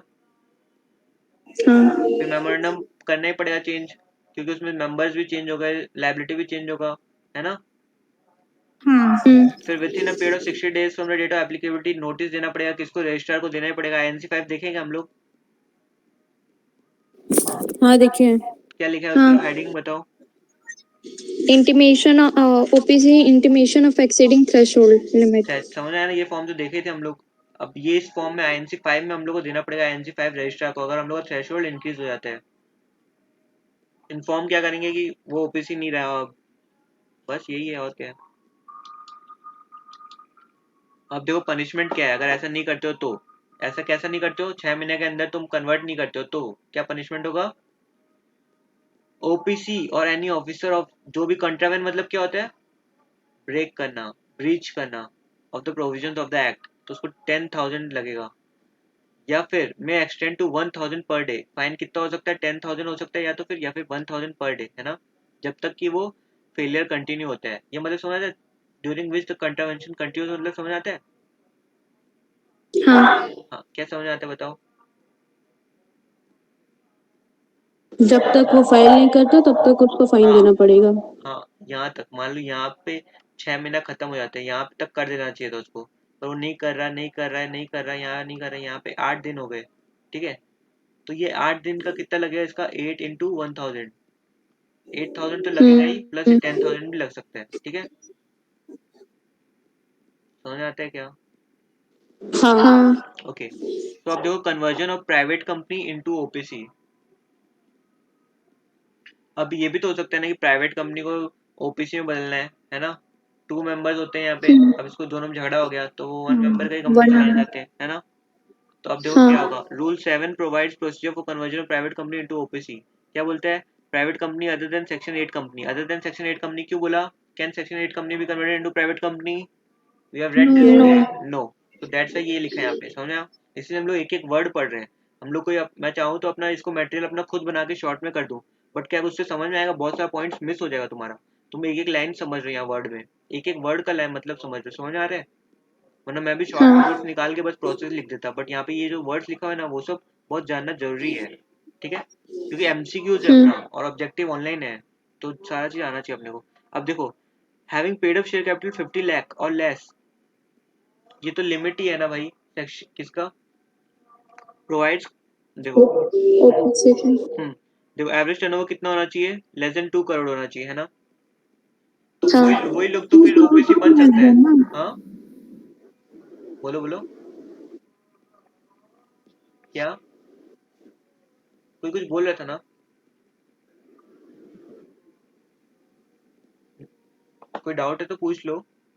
देखो, ओपीसी को कंपल्सरी कब कन्वर्ट करना पड़ता है, जब उसका टर्नओवर और paid up share capital, turnover 2 crore ज्यादा हो या paid up share capital 50 crore से Paid up ज्यादा हो, 50 lakhs. 50 लाख से ज्यादा हो, हाँ सॉरी, ठीक है। तो मतलब देखो, तो मतलब ये अगर लिमिट क्रॉस होती है उसको क्या बन जाती है, वो प्राइवेट कंपनी या पब्लिक कंपनी, है ना। अब पब्लिक कंपनी को हाँ, बनना है ओपीसी, तो क्या इससे ज्यादा होना चाहिए लिमिट से या कम होना चाहिए? कम होना लेस देन चाहिए. होना चाहिए ना इस लिमिट से, तो बस वही लिखा हुआ है यहाँ पे कि लेस होना चाहिए इस लिमिट से। अगर इससे ज्यादा होगा तब तो कंपल्सरी हम लोग ओपीसी को ही पब्लिक में कर रहे हैं, प्राइवेट में कर रहे हैं, तो फिर प्राइवेट को ओपीसी में करना है तो इससे लिमिट में कम होना चाहिए ना। हाँ, बस वही लिखा हुआ है और कुछ नहीं है, देखो। और एक क्या है, देखो, स्पेशल रेजोल्यूशन पास होना चाहिए इन जनरल मीटिंग, ठीक है। अब before passing such resolution the company shall obtain no objection certificate, तो चाहिए ना, from the members and creditors. बताया था ना, अगर मान लो यहाँ 20 जन है मेरे पास, यहाँ पे गूगल मीट में 20 जन है अगर, ठीक है, जो कि फ्री में क्लास कर रहे हैं, और यहाँ पे इनमें से ही और 10 जन आते हैं जो कि पेड क्लासेस लेते हैं, तो अगर मैं सोचो पूरा टाइम चेंज कर रहा हूँ, आज 10 बजे है अगर 10 AM, तो मैं इसका टाइम चेंज कर रहा हूँ 2 AM रात को, तो क्या मैं सबसे पहले प्रायोरिटी किसको दूं, किसको पूछूं कि भाई टाइम चेंज करें या नहीं करें हम लोग, बताओ। पेड वालों को पेड वालों कर को रहे दूंगा, वो हैं. लोग तो पैसा दिए हैं मेरे को, अगर मैं उनका नहीं सुनूंगा तो वो लोग चले जाएंगे मेरे को छोड़ के और मारेंगे पकड़ के जूता, बोलेंगे कि भाई पैसा क्यों लिया मेरा, है ना। फ्री वालों को हाँ, तो हम लोग देख सकते हैं बाद में भी, ये तो चले भी गए तो कोई बात नहीं, 50 और आ जाएंगे, बट पेड वाले तो मेरे को मारेंगे पकड़ के और 10 जन को और बोलेंगे भाई ये तो पैसा ले लिया मेरा और मेरे को कुछ पढ़ाया नहीं और टाइम 2 बजे रख रहे हैं, है ना। तो मेरे को पहले इन सबको देखना पड़ेगा, ये जो टाइम बोलेंगे वही टाइम से इनको एडजस्ट करना पड़ेगा। तो वैसे ही क्रेडिटर्स होते हैं, क्रेडिटर्स लोग पैसा उधार दिए हैं कंपनी को, मेंबर्स से हैं जो पैसा इन्वेस्ट किए हैं in the equity share capital, तो उन लोग को से पहले ऑब्जेक्शन, नो ऑब्जेक्शन सर्टिफिकेट लाओ कि उनको कोई दर्द दुख नहीं है, अगर तुम कन्वर्ट करते हो तो उनको दुख है तो फिर नहीं हो सकता, है ना। The OPC shall file the copy of the resolution with the किसके पास, आरओसी, सेम चीजें है ना, एमजीटी 14 फॉर्म में है, एमजीटी 14 फॉर्म देख लेंगे, तक वही नहीं देखे हम लोग शायद। The company shell file application form number INC 6, ये तो देखे हम लोग, conversion of OPC along with fees, INC 6 देखे क्या, देखो क्या नाम था। हाँ, application for conversion of.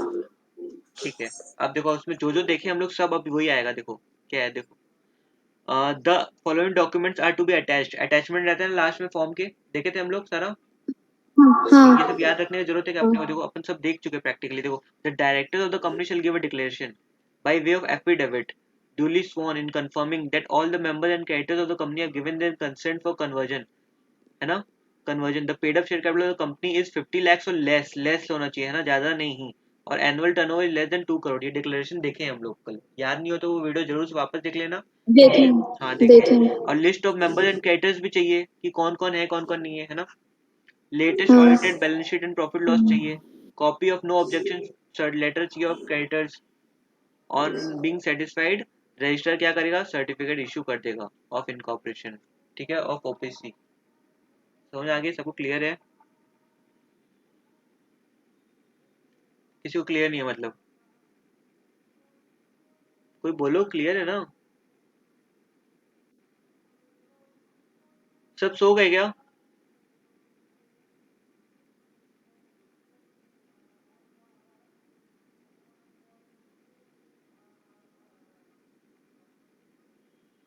M I audible.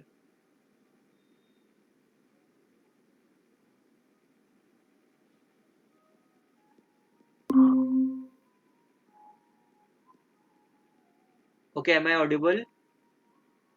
Yes. बीच में आवाज नहीं आ रहा था क्या। नहीं, कट हाँ, जाता. ओके, हाँ तो समझ में आया ना सबको यहाँ तक। हाँ, आ गया. अब देखो यहाँ पे what are the conditions for a company registered under section 8, क्या क्या कंडीशंस है, प्रॉफिट डिस्ट्रीब्यूट नहीं करेगा टू मेंबर्स, सेक्शन 8 के लिए यूज करेगा पैसा, है ना। ओके,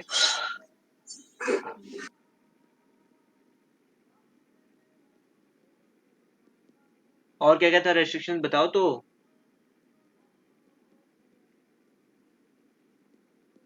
नहीं याद है किसी को भी। It is always a small company. Always small company होगा, और It cannot enter into non-banking financial हाँ, ये activities. सब लिखना होगा ना, सबको पता चला ना, ये सब अपने किए हैं, है ना, लिख सकते हैं ना।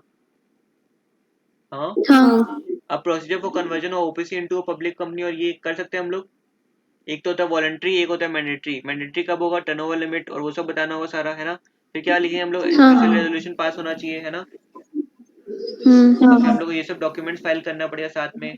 इसका भी निमोनिक्स बना लेंगे, जिसका भी निमोनिक्स चाहिए बताते जाना मेरे को, मैं निमोनिक्स बना के बता दूंगा, ठीक है। जैसे देखो इसका सबसे पहले क्या है, एफिडेविट चाहिए। फ्रॉम एफिडेविट मतलब डिक्लेरेशन, फ्रॉम किसके, डायरेक्टर्स के, ठीक है। एफिडेविट चाहिए और एम चाहिए, मेंबर्स का और क्रेडिटर्स का लिस्ट चाहिए, ए एम सी, एम सी मतलब सबको पता होगा, ठीक है।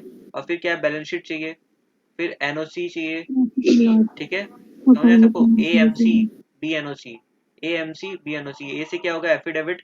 एम से क्या हो गया, मेंबर क्रेडिटर्स का सर्टिफिकेट। बी से क्या होगा, बैलेंस शीट। एनओसी से एनओसी, है ना, क्रेडिटर से no objection certificate of creditors, ठीक है। ए एम सी एन ओ सी याद हो गया ना।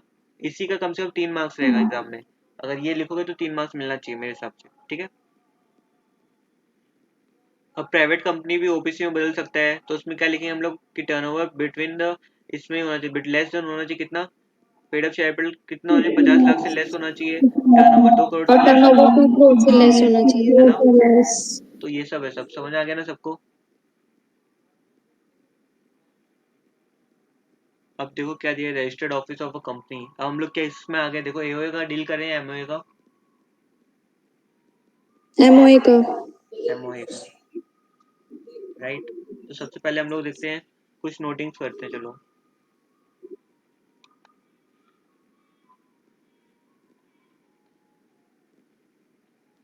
Procedure for conversion of a public company into a private company लिखो।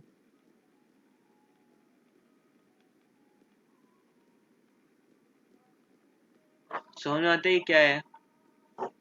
पब्लिक कंपनी में कितने मेंबर्स होते हैं, 7, मिनिमम 7। मिनिमम 7, मिनिमम बोलना होगा, ठीक है ना। मिनिमम 7, सिर्फ 7 नहीं होते, जो भी बोले सब गलत बोल रहे हैं। वर्ड्स एकदम कॉशियसली यूज करो, लॉ में मार्क्स कटेगा तुम्हारा। 7 मेंबर्स नहीं होते, 7 तो मिनिमम होते हैं, मिनिमम 7। हाँ, और प्राइवेट में मिनिमम 2 मेंबर्स, ये सब लिख के आओगे ना तो 2 मार्क्स कट मेंबर्स। जाएंगे, हाँ, ठीक है। तो हम लोग क्या चाहते हैं, मेरे यहाँ पे कितने मेंबर्स है देखो, 1 2 3 4 5 और ये हो गए 7। अब मेरे को उसको किस में कन्वर्ट करना है, सिर्फ मेरे को 2 में चाहिए मेरे को, मतलब मैं ज़्यादा लोग से नहीं पड़ती मेरी। अब मैं मिनिमम 2 मेंबर्स के साथ ही एक बार कंपनी चलाना चाहता हूँ, ठीक है। तो उसके क्या प्रोसीजर है वो देख रहे हैं हम लोग। सबसे पहला पॉइंट क्या है, अप्रूवल ऑफ ट्रिब्यूनल या एनसीएलटी इज रिक्वायर्ड, ठीक है। क्लियर है ये, किसके पास जाना पड़ेगा ऐसा करना है तो मेरे को, ट्रिब्यूनल के पास। ट्रिब्यूनल। ये है ट्रिब्यूनल का ऑफिस, झंडा लगा हुआ है यहाँ पे, ये झंडा है समझ लो। ये रहा खिड़की, ये एनसीएलटी है। तो ये मैं यहाँ पे कहाँ, यहाँ से मैं कहाँ जा रहा हूँ, मैं जा रहा हूँ यहाँ पे, ठीक है ना। अप्रूवल लेने, सबसे पहला पॉइंट क्या है, पब्लिक कंपनी को प्राइवेट करने के लिए we need to have the approval of, NCLT, tribunal. या फिर क्या करना होगा हम लोग को, मीटिंग कंडक्ट। नहीं, पहले एमओए में चेक करो कोई इंट्रेंचमेंट या रेस्ट्रिक्शन क्लॉज है या नहीं है।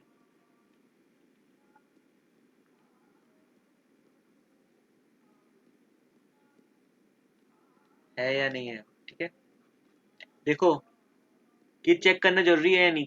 हम लोग पहले ही क्लासेस में पढ़े थे कि company can not, company has to, company है ये, अगर एओए है या एमओए है कंपनी का, तो company can function with in this boundary only, इसके बाहर नहीं जा सकती। इसके बाहर जाके काम करेगी तो क्या बोलेंगे उसको हम लोग, वाइट। Ultra vires. वॉइड बोलेंगे, अल्ट्रा वायर्स बोलेंगे, अल्ट्रा अल्ट्रा वायर्स वायर्स। बोलेंगे, और वो अल्ट्रा वायर्स एक्ट होता है वॉइड, समझ आया। तो ये सब एक सीक्वेंस है जो यूज करना होगा हम लोग को, समझ आया। अल्ट्रा वायर्स होगा और फिर वो वर्ड, वो एक्ट होगा वॉइड, ठीक है ना। तो हम लोग सबसे पहले देखो इंट्रेंचमेंट क्लॉज भी हम लोग पढ़े थे, है नहीं। अगर तुम्हारा हाँ एमओए में ये लिखा हुआ है कि तुम नहीं कर सकते खुद से, मान लो ये सब्सिडरी कंपनी है ना, सब्सिडरी कंपनी का क्या है, एमओए, ठीक है। इसमें लिखा हुआ है कि यू कैनॉट चेंज या convert yourself into a private company without our permission, ये लिख रहा है होल्डिंग कंपनी का परमिशन लेना है, तो ऐसा कुछ है अगर, तो फिर ये चेक करना पड़ेगा ना कि भाई हमको किसका परमिशन लेना है, या हम कर भी सकते हैं या नहीं कर सकते, है नहीं? सबसे पहले तो वो चेक करेंगे ना भाई, फिर तो कोई मीटिंग स्टार्ट करेंगे। मीटिंग स्टार्ट कर दिए और लास्ट में फिर एक डायरेक्टर बोलता है उधर आके, सीएस बोलता है या सीएमए बोलता है कि भाई ये तो आप कर ही नहीं सकते, आपके रेस्ट्रिक्शन है एमओए में, तो फिर वो क्या होगा? Waste of time. Are you all clear with this?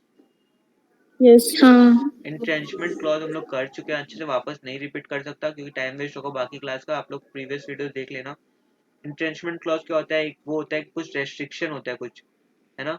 Basically generally आप कर सकते हो ये सब, बट अगर मान लो सब्सिडरी कंपनी हो जिसको होल्ड करता है एक होल्डिंग कंपनी, है ना, जो कि आपकी कंपनी में इन्वेस्ट कर रखा है, शेयर्स वगैरह खरीद रखा है आपकी कंपनी का कुछ परसेंट, या फिर आपका बोर्ड ऑफ डायरेक्टर्स कंट्रोल करता है कंपोजिशन, उसको बोलते हैं होल्डिंग कंपनी। तो वैसा अगर होल्डिंग कंपनी का परमिशन लेना जरूरी है अगर कन्वर्जन के लिए, तो वो आपको लेना पड़ेगा ना पहले। समझ आया? हाँ ओके देन आगे मुड़, हो गया सबका? हाँ. फिर क्या होगा देखो, फिर हम लोग क्या लगेगा थर्ड में? स्पेशल रेजोल्यूशन रिक्वायर्ड होगा। हाँ.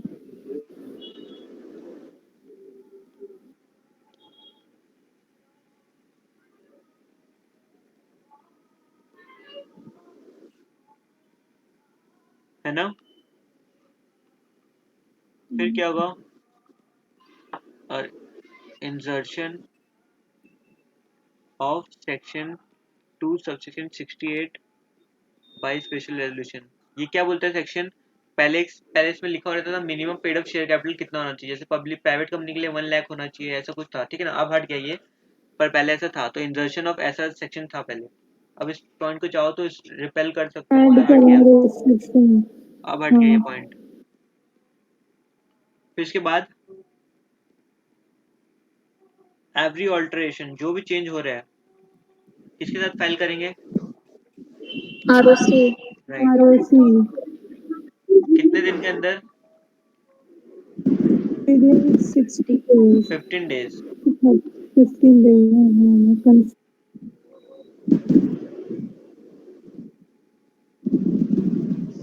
और फिर conversion is binding on descending dissenting share holders. Dissenting share holder मतलब सबको पता है ना? यहाँ पे किसको नहीं पता है तो बोलो, फटाफट मैं समझाऊंगा शॉर्ट में। लिख लो इसको, मैं देता हूँ, बता देता नहीं हूँ। पता. पता है ना सबको? नहीं पता. काफी नहीं पता है क्या? नहीं पता. ओके मैं बताता हूँ नहीं. 2 मिनट में। हो गया, लिख लो पहले फिर बताता हूँ।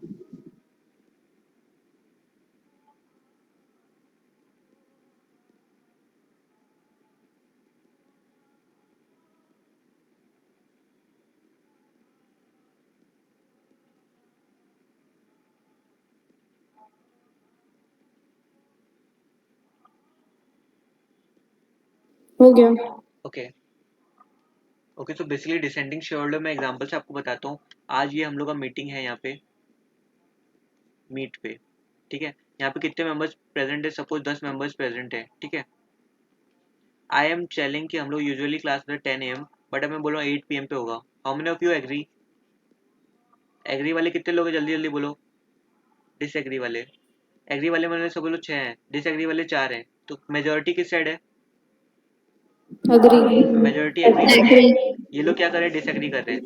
तो क्या होगा? इनको भी ये कान, फिर मैं क्या करूंगा बताओ? मैं क्या करूंगा? मैं तो फिर 6 वालों के साथ ही जाऊंगा ना, 6 पीपल जो एग्री कर रहे हैं, हाँ. है ना? तो फिर टाइम क्या रहेगा अपना? 8 PM। तो क्या होता है डिसएग्री वाले जो है ना ये, तो देखो कई बार क्या होता है कंपनी बोलती है कि इनको एक अपॉर्चुनिटी देना पड़ता है, एग्जिट एग्जिट अपॉर्चुनिटी, ये वर्ड भी आएगा अपने पास, एग्जिट अपॉर्चुनिटी। एग्जिट अपॉर्चुनिटी मतलब क्या? एक ऑल्टरनेटिव दो, ऑल्टरनेटिव। जैसे मैं क्या ऑल्टरनेटिव दे रहा हूँ अभी तुम लोग को, अगर जो नहीं अटेंड कर पा रहा मैं उसको वीडियो दे रहा हूँ, है ना? है ना? हाँ. वैसे ही जब भी Yes, sir. टेक ओवर होता है, अमलगमेशन होता है, कुछ लोग होते हैं वो लोग बोलते हैं कि नहीं हमको नहीं चलता है ये, हमको नहीं जम रहा है ये, इस कंपनी से अमलगमेशन कर रहे हो या कंपनी चेंज कर रहे हो इनटू दिस, तो इन लोगों को हम लोग क्या करते हैं, कुछ एक प्राइस पे उन लोग का शेयर वापस खरीद लेती है कंपनी। वो क्या होता है? एग्जिट ऑफर, कैश देके या कुछ भी देके, है ना? तो होता है हाँ. एग्जिट अपॉर्चुनिटी, जाने का, बाहर जाने का रास्ता। एग्जिट मतलब क्या होता है? सिनेमा हॉल में गए हो तो देखो ना एग्जिट लिखा रहता है। हाँ, तो वही बाहर जाने का, जो नहीं पसंद आ रहा है उसको बाहर चला जाएगा, ठीक है? तो जैसे क्या हो रहा है, मेजोरिटी 8 PM पे आ रही है, तो फिर मैं क्या करूंगा, इनको दूंगा क्लास, और फिर जो नहीं आ रहे मैं उनको बोल दूंगा या तो आप क्लोज नोट्स ले लो किसी फ्रेंड से, या फिर आप किसी डाउट पूछ लेना बस फिर मेरे से, है ना?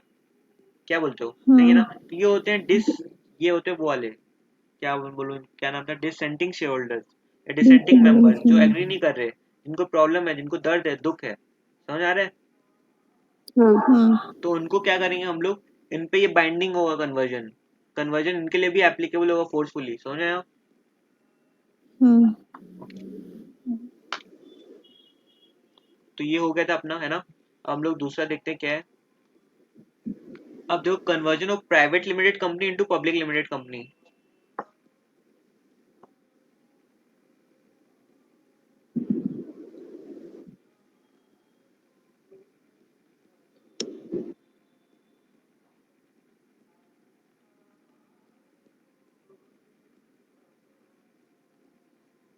अब बताओ यहाँ प्राइवेट में कितने मेंबर्स होते हैं? Minimum two. minimum two, और यहाँ पे पब्लिक में? minimum Minimum seven. seven. Okay, तो हम लोग ये कन्वर्जन करना चाहते हैं, तो स्टेप वन क्या होगा इसका, special resolution should be passed, है ना? हाँ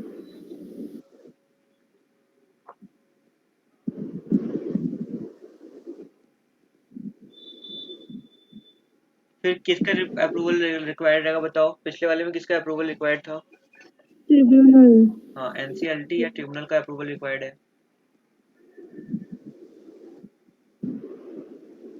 जब अपन घूमने जाते हैं कभी भी रात में लेट होता है तो अपने मम्मी पापा का अप्रूवल रिक्वायर्ड रहता है ना, वैसे ही एनसीएलटी में कुछ भी बड़ा काम करो तो एनसीएलटी का रिक्वायर्ड रहता है अप्रूवल का। फिर अगर मान लो फिर क्या करना पड़ेगा अपने को, एमओए और एओए देखना पड़ेगा ना? हाँ, हाँ उसको चेंज करना पड़ेगा।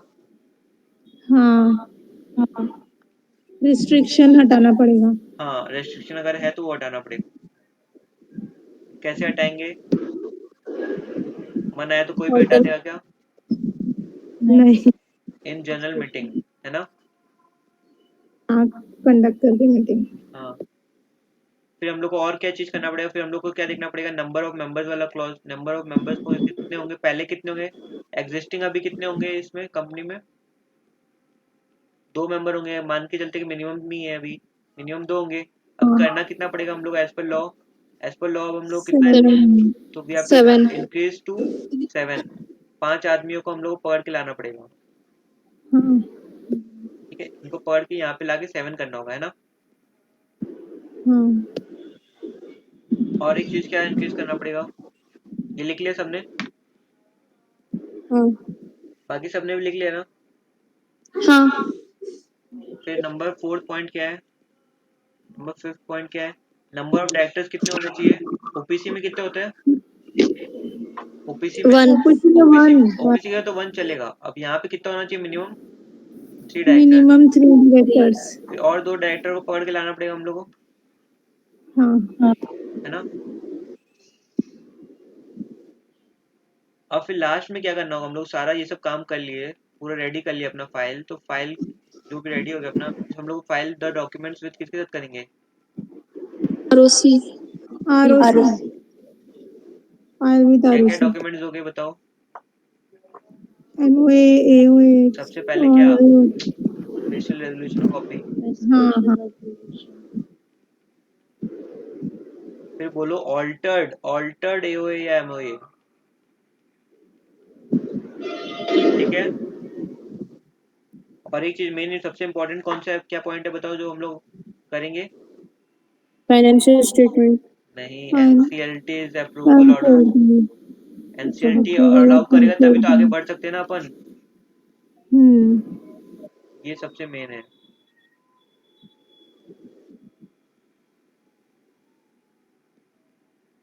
समझ आया?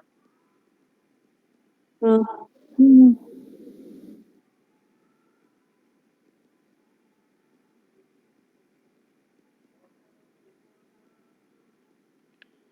आगे बढ़ सकते हैं हम लोग। हाँ हाँ.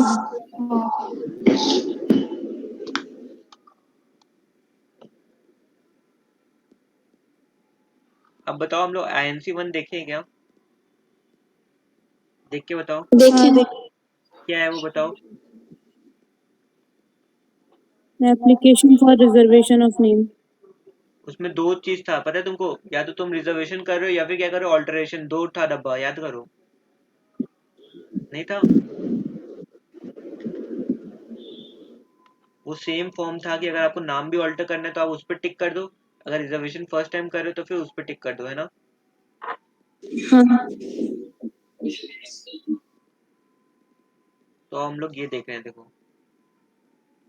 अब हम लोग क्या करना है, नेम चेंज करना है अपना। एमओए के अंदर जो नेम क्लॉज होता है उसको चेंज करना है, तो हम लोग उसके लिए क्या क्या करना होगा वो देखते हैं, है ना? स्टेप वन में क्या करेंगे हम लोग? सबसे पहले क्या करेंगे, एप्लीकेशन देंगे to ROC in form number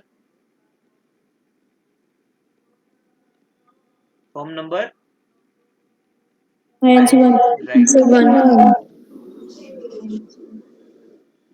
for reservation.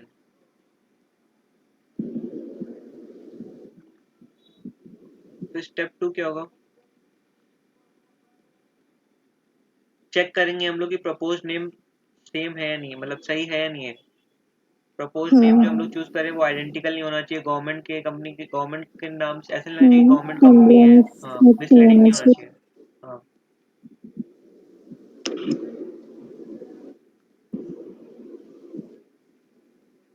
With existing company name.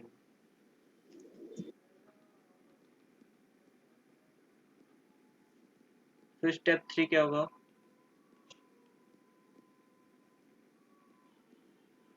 फिर बोर्ड मीटिंग। सबसे पहले तो कंपनी को कौन चलाता है? अच्छा बताओ, मेरे को आज अपना नाम चेंज करना है, मतलब कंपनी है मेरा, ठीक है, XYZ लिमिटेड, मेरे को नाम चेंज करना है, तो सबसे पहले कौन डिसीजन लेगा ये नाम चेंज करना है? ये किसके मन में आएगा? डायरेक्टर्स। डायरेक्टर्स के मन में आएगा ना, या शेयर होल्डर्स के मन में आएगा? Director. सबसे पहले डायरेक्टर चलाते हैं कंपनी, तो डायरेक्टर का मन करेगा तो वो लोग पहले एक बोर्ड मीटिंग में रेजोल्यूशन पास करेंगे, उसको क्या बोलते हैं हम लोग, बोर्ड रेजोल्यूशन, ठीक है ना? बोर्ड फिर रेजोल्यूशन। हाँ, फिर वो लोग वो चीज लेके आएंगे बोर्ड मीटिंग में, वो सब सारे अगर डायरेक्टर्स एग्री करते हैं तब वो डिसीजन क्या होगा, पास होगा। और फिर वो लोग क्या डिसाइड करेंगे, क्या हम लोग शेयर होल्डर्स का मीटिंग करेंगे, जनरल मीटिंग, है ना? कहाँ जनरल होगा, मीटिंग। क्या होगा, वो सब होगा। तो सबसे पहले यहाँ पे क्या होगा, board meeting shall be conducted.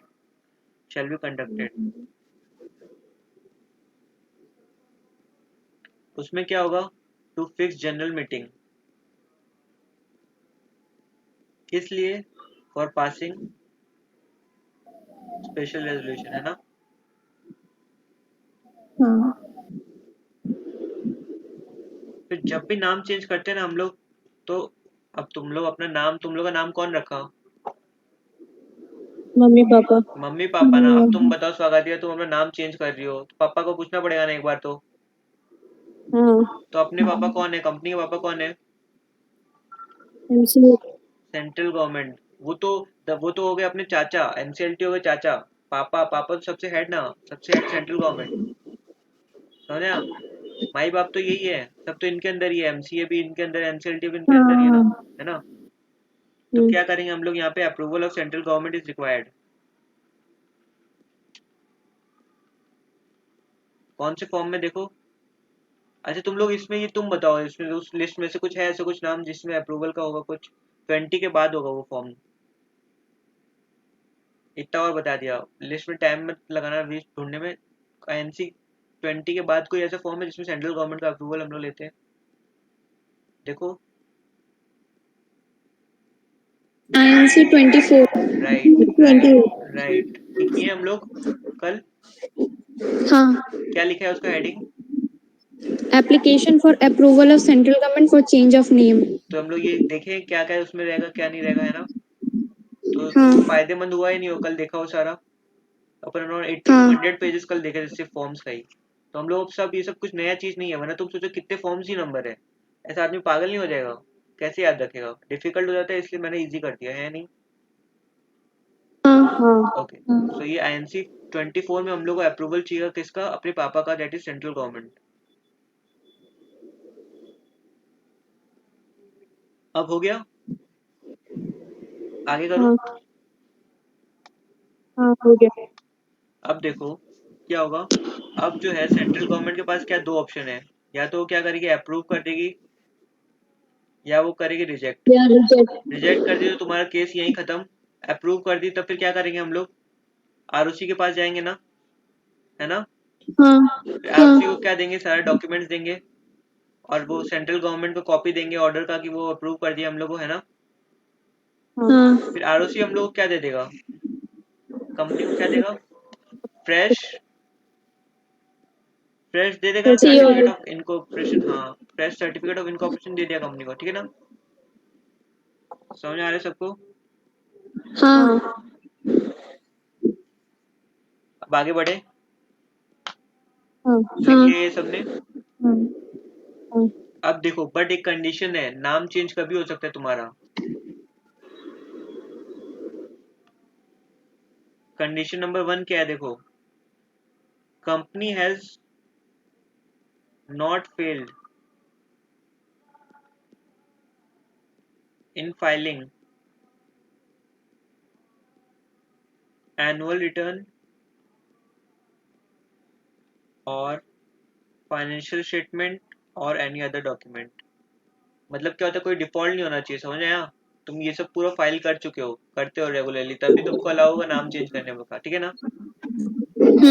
मतलब मान लो आज कोई भी एक्स वाई जेड अगर अपना बदमाशी करता है, कुछ भी करता है, अपना नाम चेंज कर लिया, तो क्या वो कोई भी ऐसे करने लग जाएगा ना यार, कुछ भी करो गड़बड़ करो और फिर अपना नाम बदल दो, किसी को पता नहीं चलेगा, वो तो गया गायब हो गया ओल्ड नेम, है ना। ऐसे चलेगा नहीं ना। Company should not have failed in payment of mature deposits। Deposits क्या होते हैं, जैसे होते हैं ना प्रिंसिपल अमाउंट रहता है ना, प्रिंसिपल अमाउंट और इंटरेस्ट, ये सब पे करना पड़ता है ना। ये पाँच जैसे होते हैं सिक्योर वो बैंक डिपॉजिट वगैरह, ये 5 साल के लिए रख के रखो, उस पर इंटरेस्ट मिलता है। जैसे मान लो 50,000 अभी डिपॉजिट करो, 5 साल बाद उसका आपको मिल जाएगा 10 लाख रुपया, इंटरेस्ट इंटरेस्ट के साथ, है ना। तो ये जब 5 साल बाद तो मैच्योर हो जाएंगे ना, तो यहाँ पे जब मैच्योर हो गए तब उसका डिफॉल्ट नहीं होना चाहिए, पे कर दिया होना चाहिए। ये नहीं कि उधारी बोले कल आओ, ऐसे नहीं, समझ आया ना। तो ये दो कंडीशन सेटिस्फाई करते हो तभी हो पाएगा। प्लस आपको सेंट्रल गवर्नमेंट का परमिशन लेना होगा, फिर उसको आरओसी के पास फाइल करो, ठीक है। In INC 24, right, sorry INC yes 24 में तो आप सेंट्रल गवर्नमेंट का परमिशन लेते हो, राइट। समझ आ गया सबको। हाँ हाँ। तो चलो अब फिर देखते हैं क्या लिखा है यहाँ पर, देखो। अच्छा अभी तो ये इसी का देखे हम लोग, नेम वाला पार्ट पहले कर लेते हैं। देखो change of name of company, सिर्फ इतना से लिखा है देखो। The first provision to section 12 provide that where a company has change its नेम और name during the last 2 years itself। एक मिनट रुको,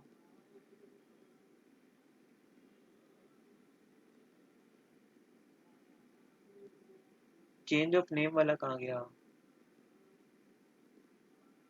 ठीक है पहले ये कर लेते हैं। अच्छा नेम वाले करे तो पूरा नेम वाला पार्ट कंप्लीट कर लेगा अपन लिखने का, या बुक से पढ़ लेंगे। हाँ लिखने वाला पार्ट पहले कर लेते ताकि बुक से अच्छे से क्लियरली समझ आ जाए, है ना। ठीक है अब देखो क्या होता है, ठीक है।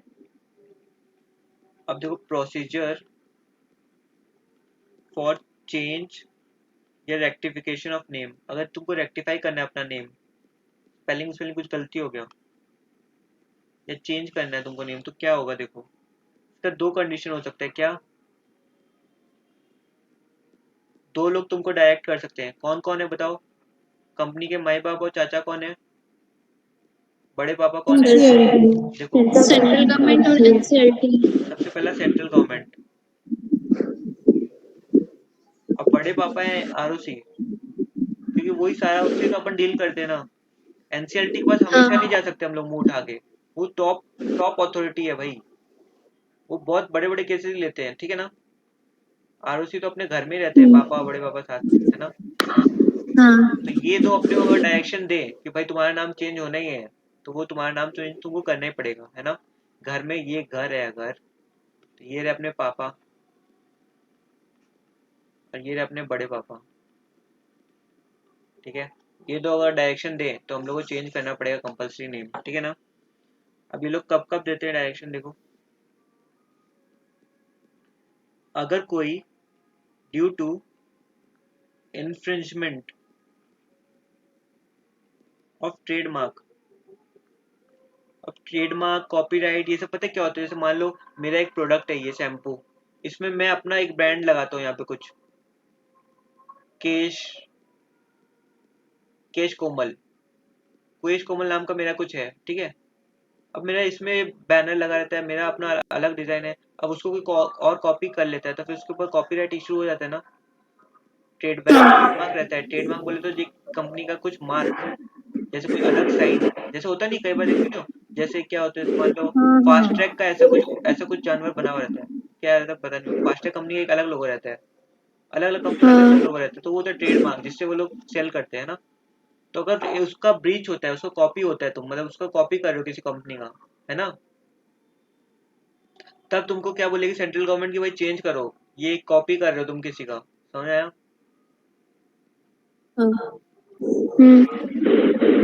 यहाँ पे तुमको क्या करना होगा, एप्लीकेशन टू सेंट्रल गवर्नमेंट देना होगा with in 3 years of incorporation of company, ठीक है। इफ सेंट्रल गवर्नमेंट अप्रूव, तो फिर क्या करो, चेंज विद इन 6 months, ठीक है।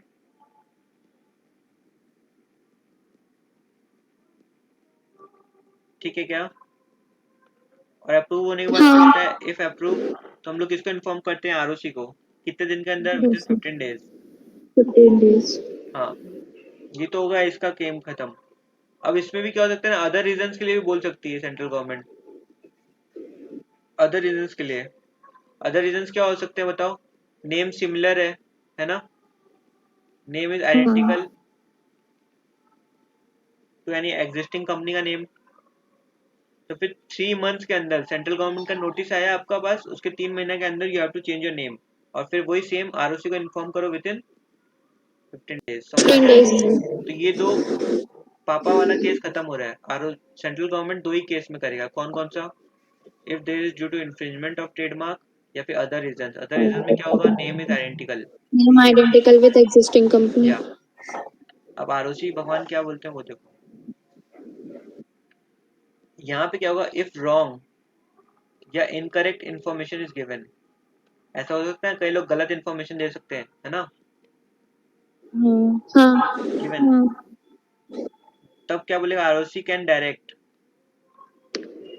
To change name. तो फिर कितने महीने के अंदर चेंज करना होगा नाम को, with in 3 months of such direction, ठीक है। ये लिख लो अच्छे से, फेयर में लिखना, देखो मैं इसमें लिख रहा हूँ तो एकदम घटिया पिटिया हो गया, ये सब क्लियरली लिखना है ना।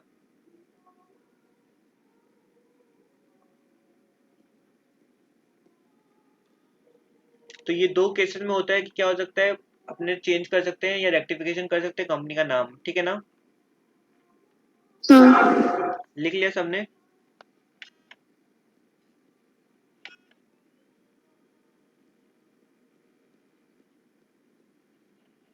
हो गया. अब देखो हम लोग आ रहे हैं अपना मेन काम पे, ठीक है। हम लोग क्या क्या चेंज करें, सिर्फ हम लोग किसका चेंज करें, क्लॉजेस, एमओए का क्लॉजेस चेंज करना है तो उसका क्या प्रोसीजर है वो देख रहे हैं हम लोग, समझे। अभी हम लोग क्या देख रहे हैं, नेम क्लॉज चेंज करने का, समझ आया। और क्या क्या क्लॉज होते हैं बताओ, नेम के बाद कौन से इंपॉर्टेंट क्लॉज होते हैं सबसे ज्यादा, Object clause. Object clause Situation रहता है, बस clause. सिचुएशन क्लॉज की कहाँ पर है वो, है ना, सिचुएशन या रजिस्टर्ड ऑफिस कहाँ पर है उसका, है ना, हाँ. राइट। तो अब हम लोग देखो, अब देखो ये सिचुएशन क्लॉज में भी क्या हो सकता है, दो हम लोग दो जगह चेंज कर सकते हैं, देखो, या तो with in same state change कर रहे हैं, हाँ. या जैसे फिर मान लो, another state. हाँ जैसे मान लो उड़ीसा की बात करते हैं, उड़ीसा में ही हम लोग कहाँ जा रहे हैं, संबलपुर, संबलपुर में था पहले हमारा रजिस्टर्ड ऑफिस, अब हम लोग कहाँ जा रहे हैं, पूरी में जा रहे हैं। तो हाँ. विद इन सेम स्टेट है, देखो उड़ीसा ही है ना स्टेट। हाँ. और दूसरा केस में हम लोग क्या कर सकते हैं, देखो दूसरा केस में Odisha हम to लोग क्या West करें, Bengal. उड़ीसा, ये रहा उड़ीसा अपना, और ये रहा अपना वेस्ट बंगाल। यहाँ से हम लोग यहाँ जाना चाह रहे हैं, आरओसी दोनों चेंज है, देखो इसका ये है हाँ. और इसका आरओसी ये है, बट यहाँ पे क्या हो रहा है, आरओसी तो सेम ही है ना। हाँ. सेम ही आरओसी है, ये लोग दोनों एक ही सेम ही बंदा है, यहाँ पे सेम ही बंदा है, ये भी ये देखता है, ये भी ये देखता है ना। बट यहाँ पे देखो, यहाँ पे अलग अलग है, ये अलग ये अलग, ये मिस्टर ए, ये मिसेस ए, मिसेस बी, ठीक है ना, अलग अलग है आरओसी, ठीक है। ये लिख लो, नोट कर लो, हुआ।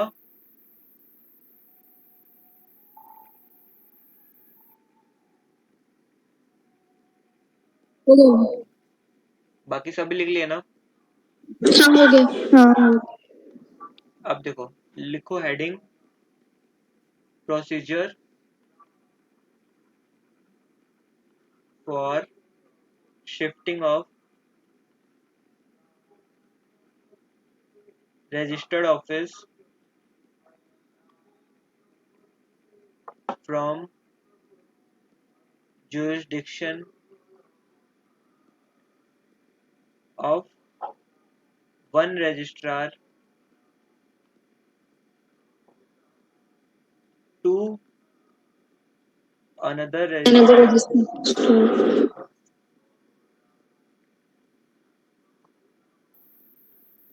within the same state। Orissa to Orissa ही रहेंगे, ठीक है। पहले यहाँ पे था संबलपुर में, अब यहाँ पे हम लोग जा रहे हैं पुरी में, बस सेम ही है।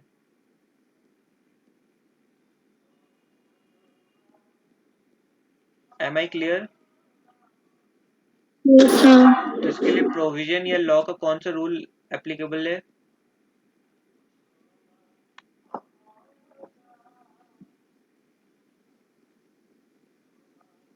जो एप्लीकेबल है वो कौन सा है? रूल 28। और यहाँ पे जो फॉर्म्स एप्लीकेबल है वो कौन से रहेंगे? 23 बताओ कौन सा रहेगा? INC 23। राइट। देखे हम लोग ये कवर किए या नहीं किए? हाँ किए हैं। क्या नाम था किए इसका? हैं।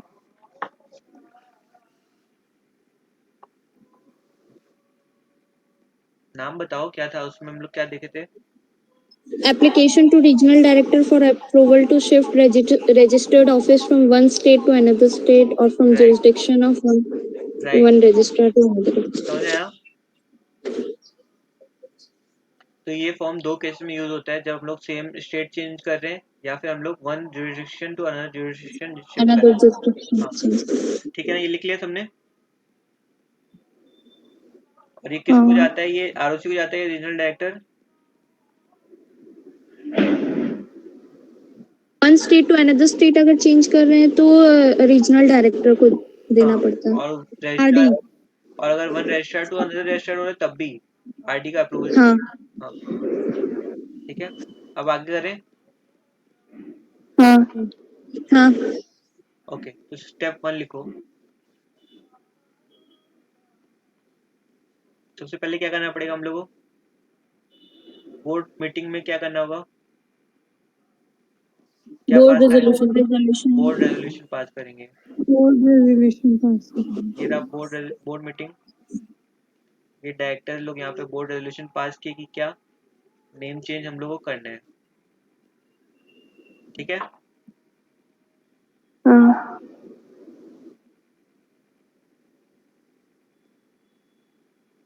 प्लस यहाँ पे क्या देना होगा? एक डिक्लेरेशन देना होगा। डिक्लेरेशन बाय की मैनेजर पर्सन, जो भी बड़े बड़े आदमी है कंपनी के, वो लोगों को डिक्लेरेशन देना होगा। क्या? कि they will not change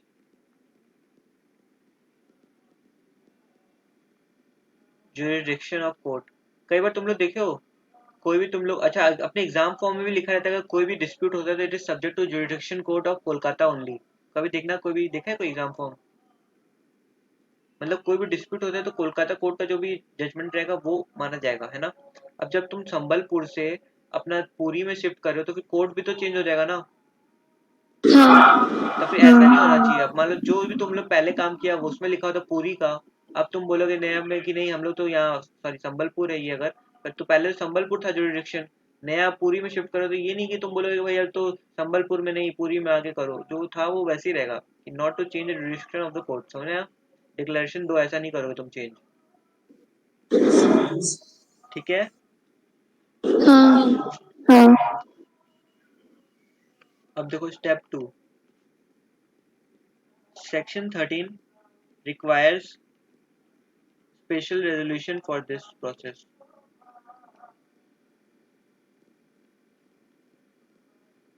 of change of registered office, ठीक है?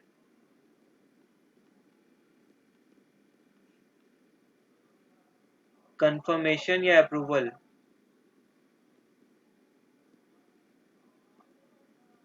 ऑफ किसका? रीजनल डायरेक्टर का। Right, of regional director is necessary via written application.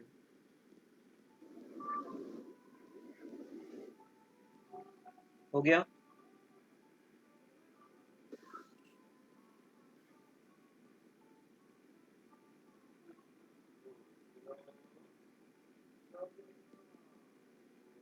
हो गया। ठीक है। अब देखो आरडी को हम लोग, आरडी का अप्रूवल के लिए हम लोग कर दिए, एप्लीकेशन फाइल कर दिया। अब आरडी क्या करेगा? दो चॉइस करेगा, इधर क्या करेगा? एक्सेप्ट करेगा इफ आरडी अप्रूवल हाँ रिसीव्ड,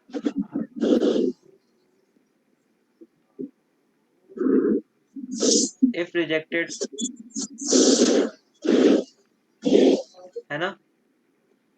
अगर रिजेक्ट कर दिया कहानी यही खत्म, सही है ना? स्टोरी क्लोज, दी एंड, हाँ हाँ राइट? हाँ। बट अगर अप्रूव कर दिया तो हम लोग क्या करेंगे? अप्रूवल और जो भी रिजेक्शन करेगा वो कितने दिन के अंदर ये कम्युनिकेट करेगा? Shall intimate within 30 days of application, ठीक है? आरडी 30 दिन के अंदर बता देगा कि योर एप्लीकेशन इज एक्सेप्टेड और रिजेक्टेड, समझ आया? अब ये एक्सेप्ट कर लेता है तो फिर उसके बाद हम लोग क्या करते हैं बताओ नॉर्मल प्रोसेस में?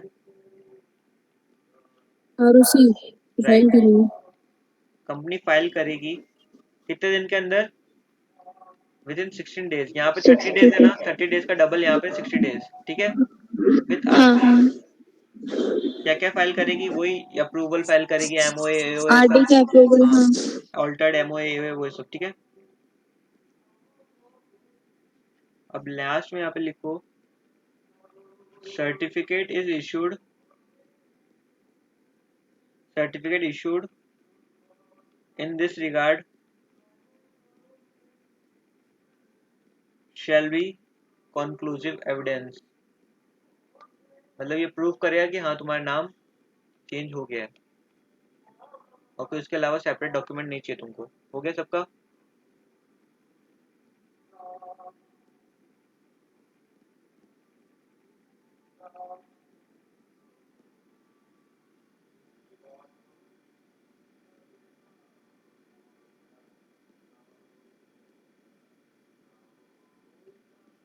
हो गया.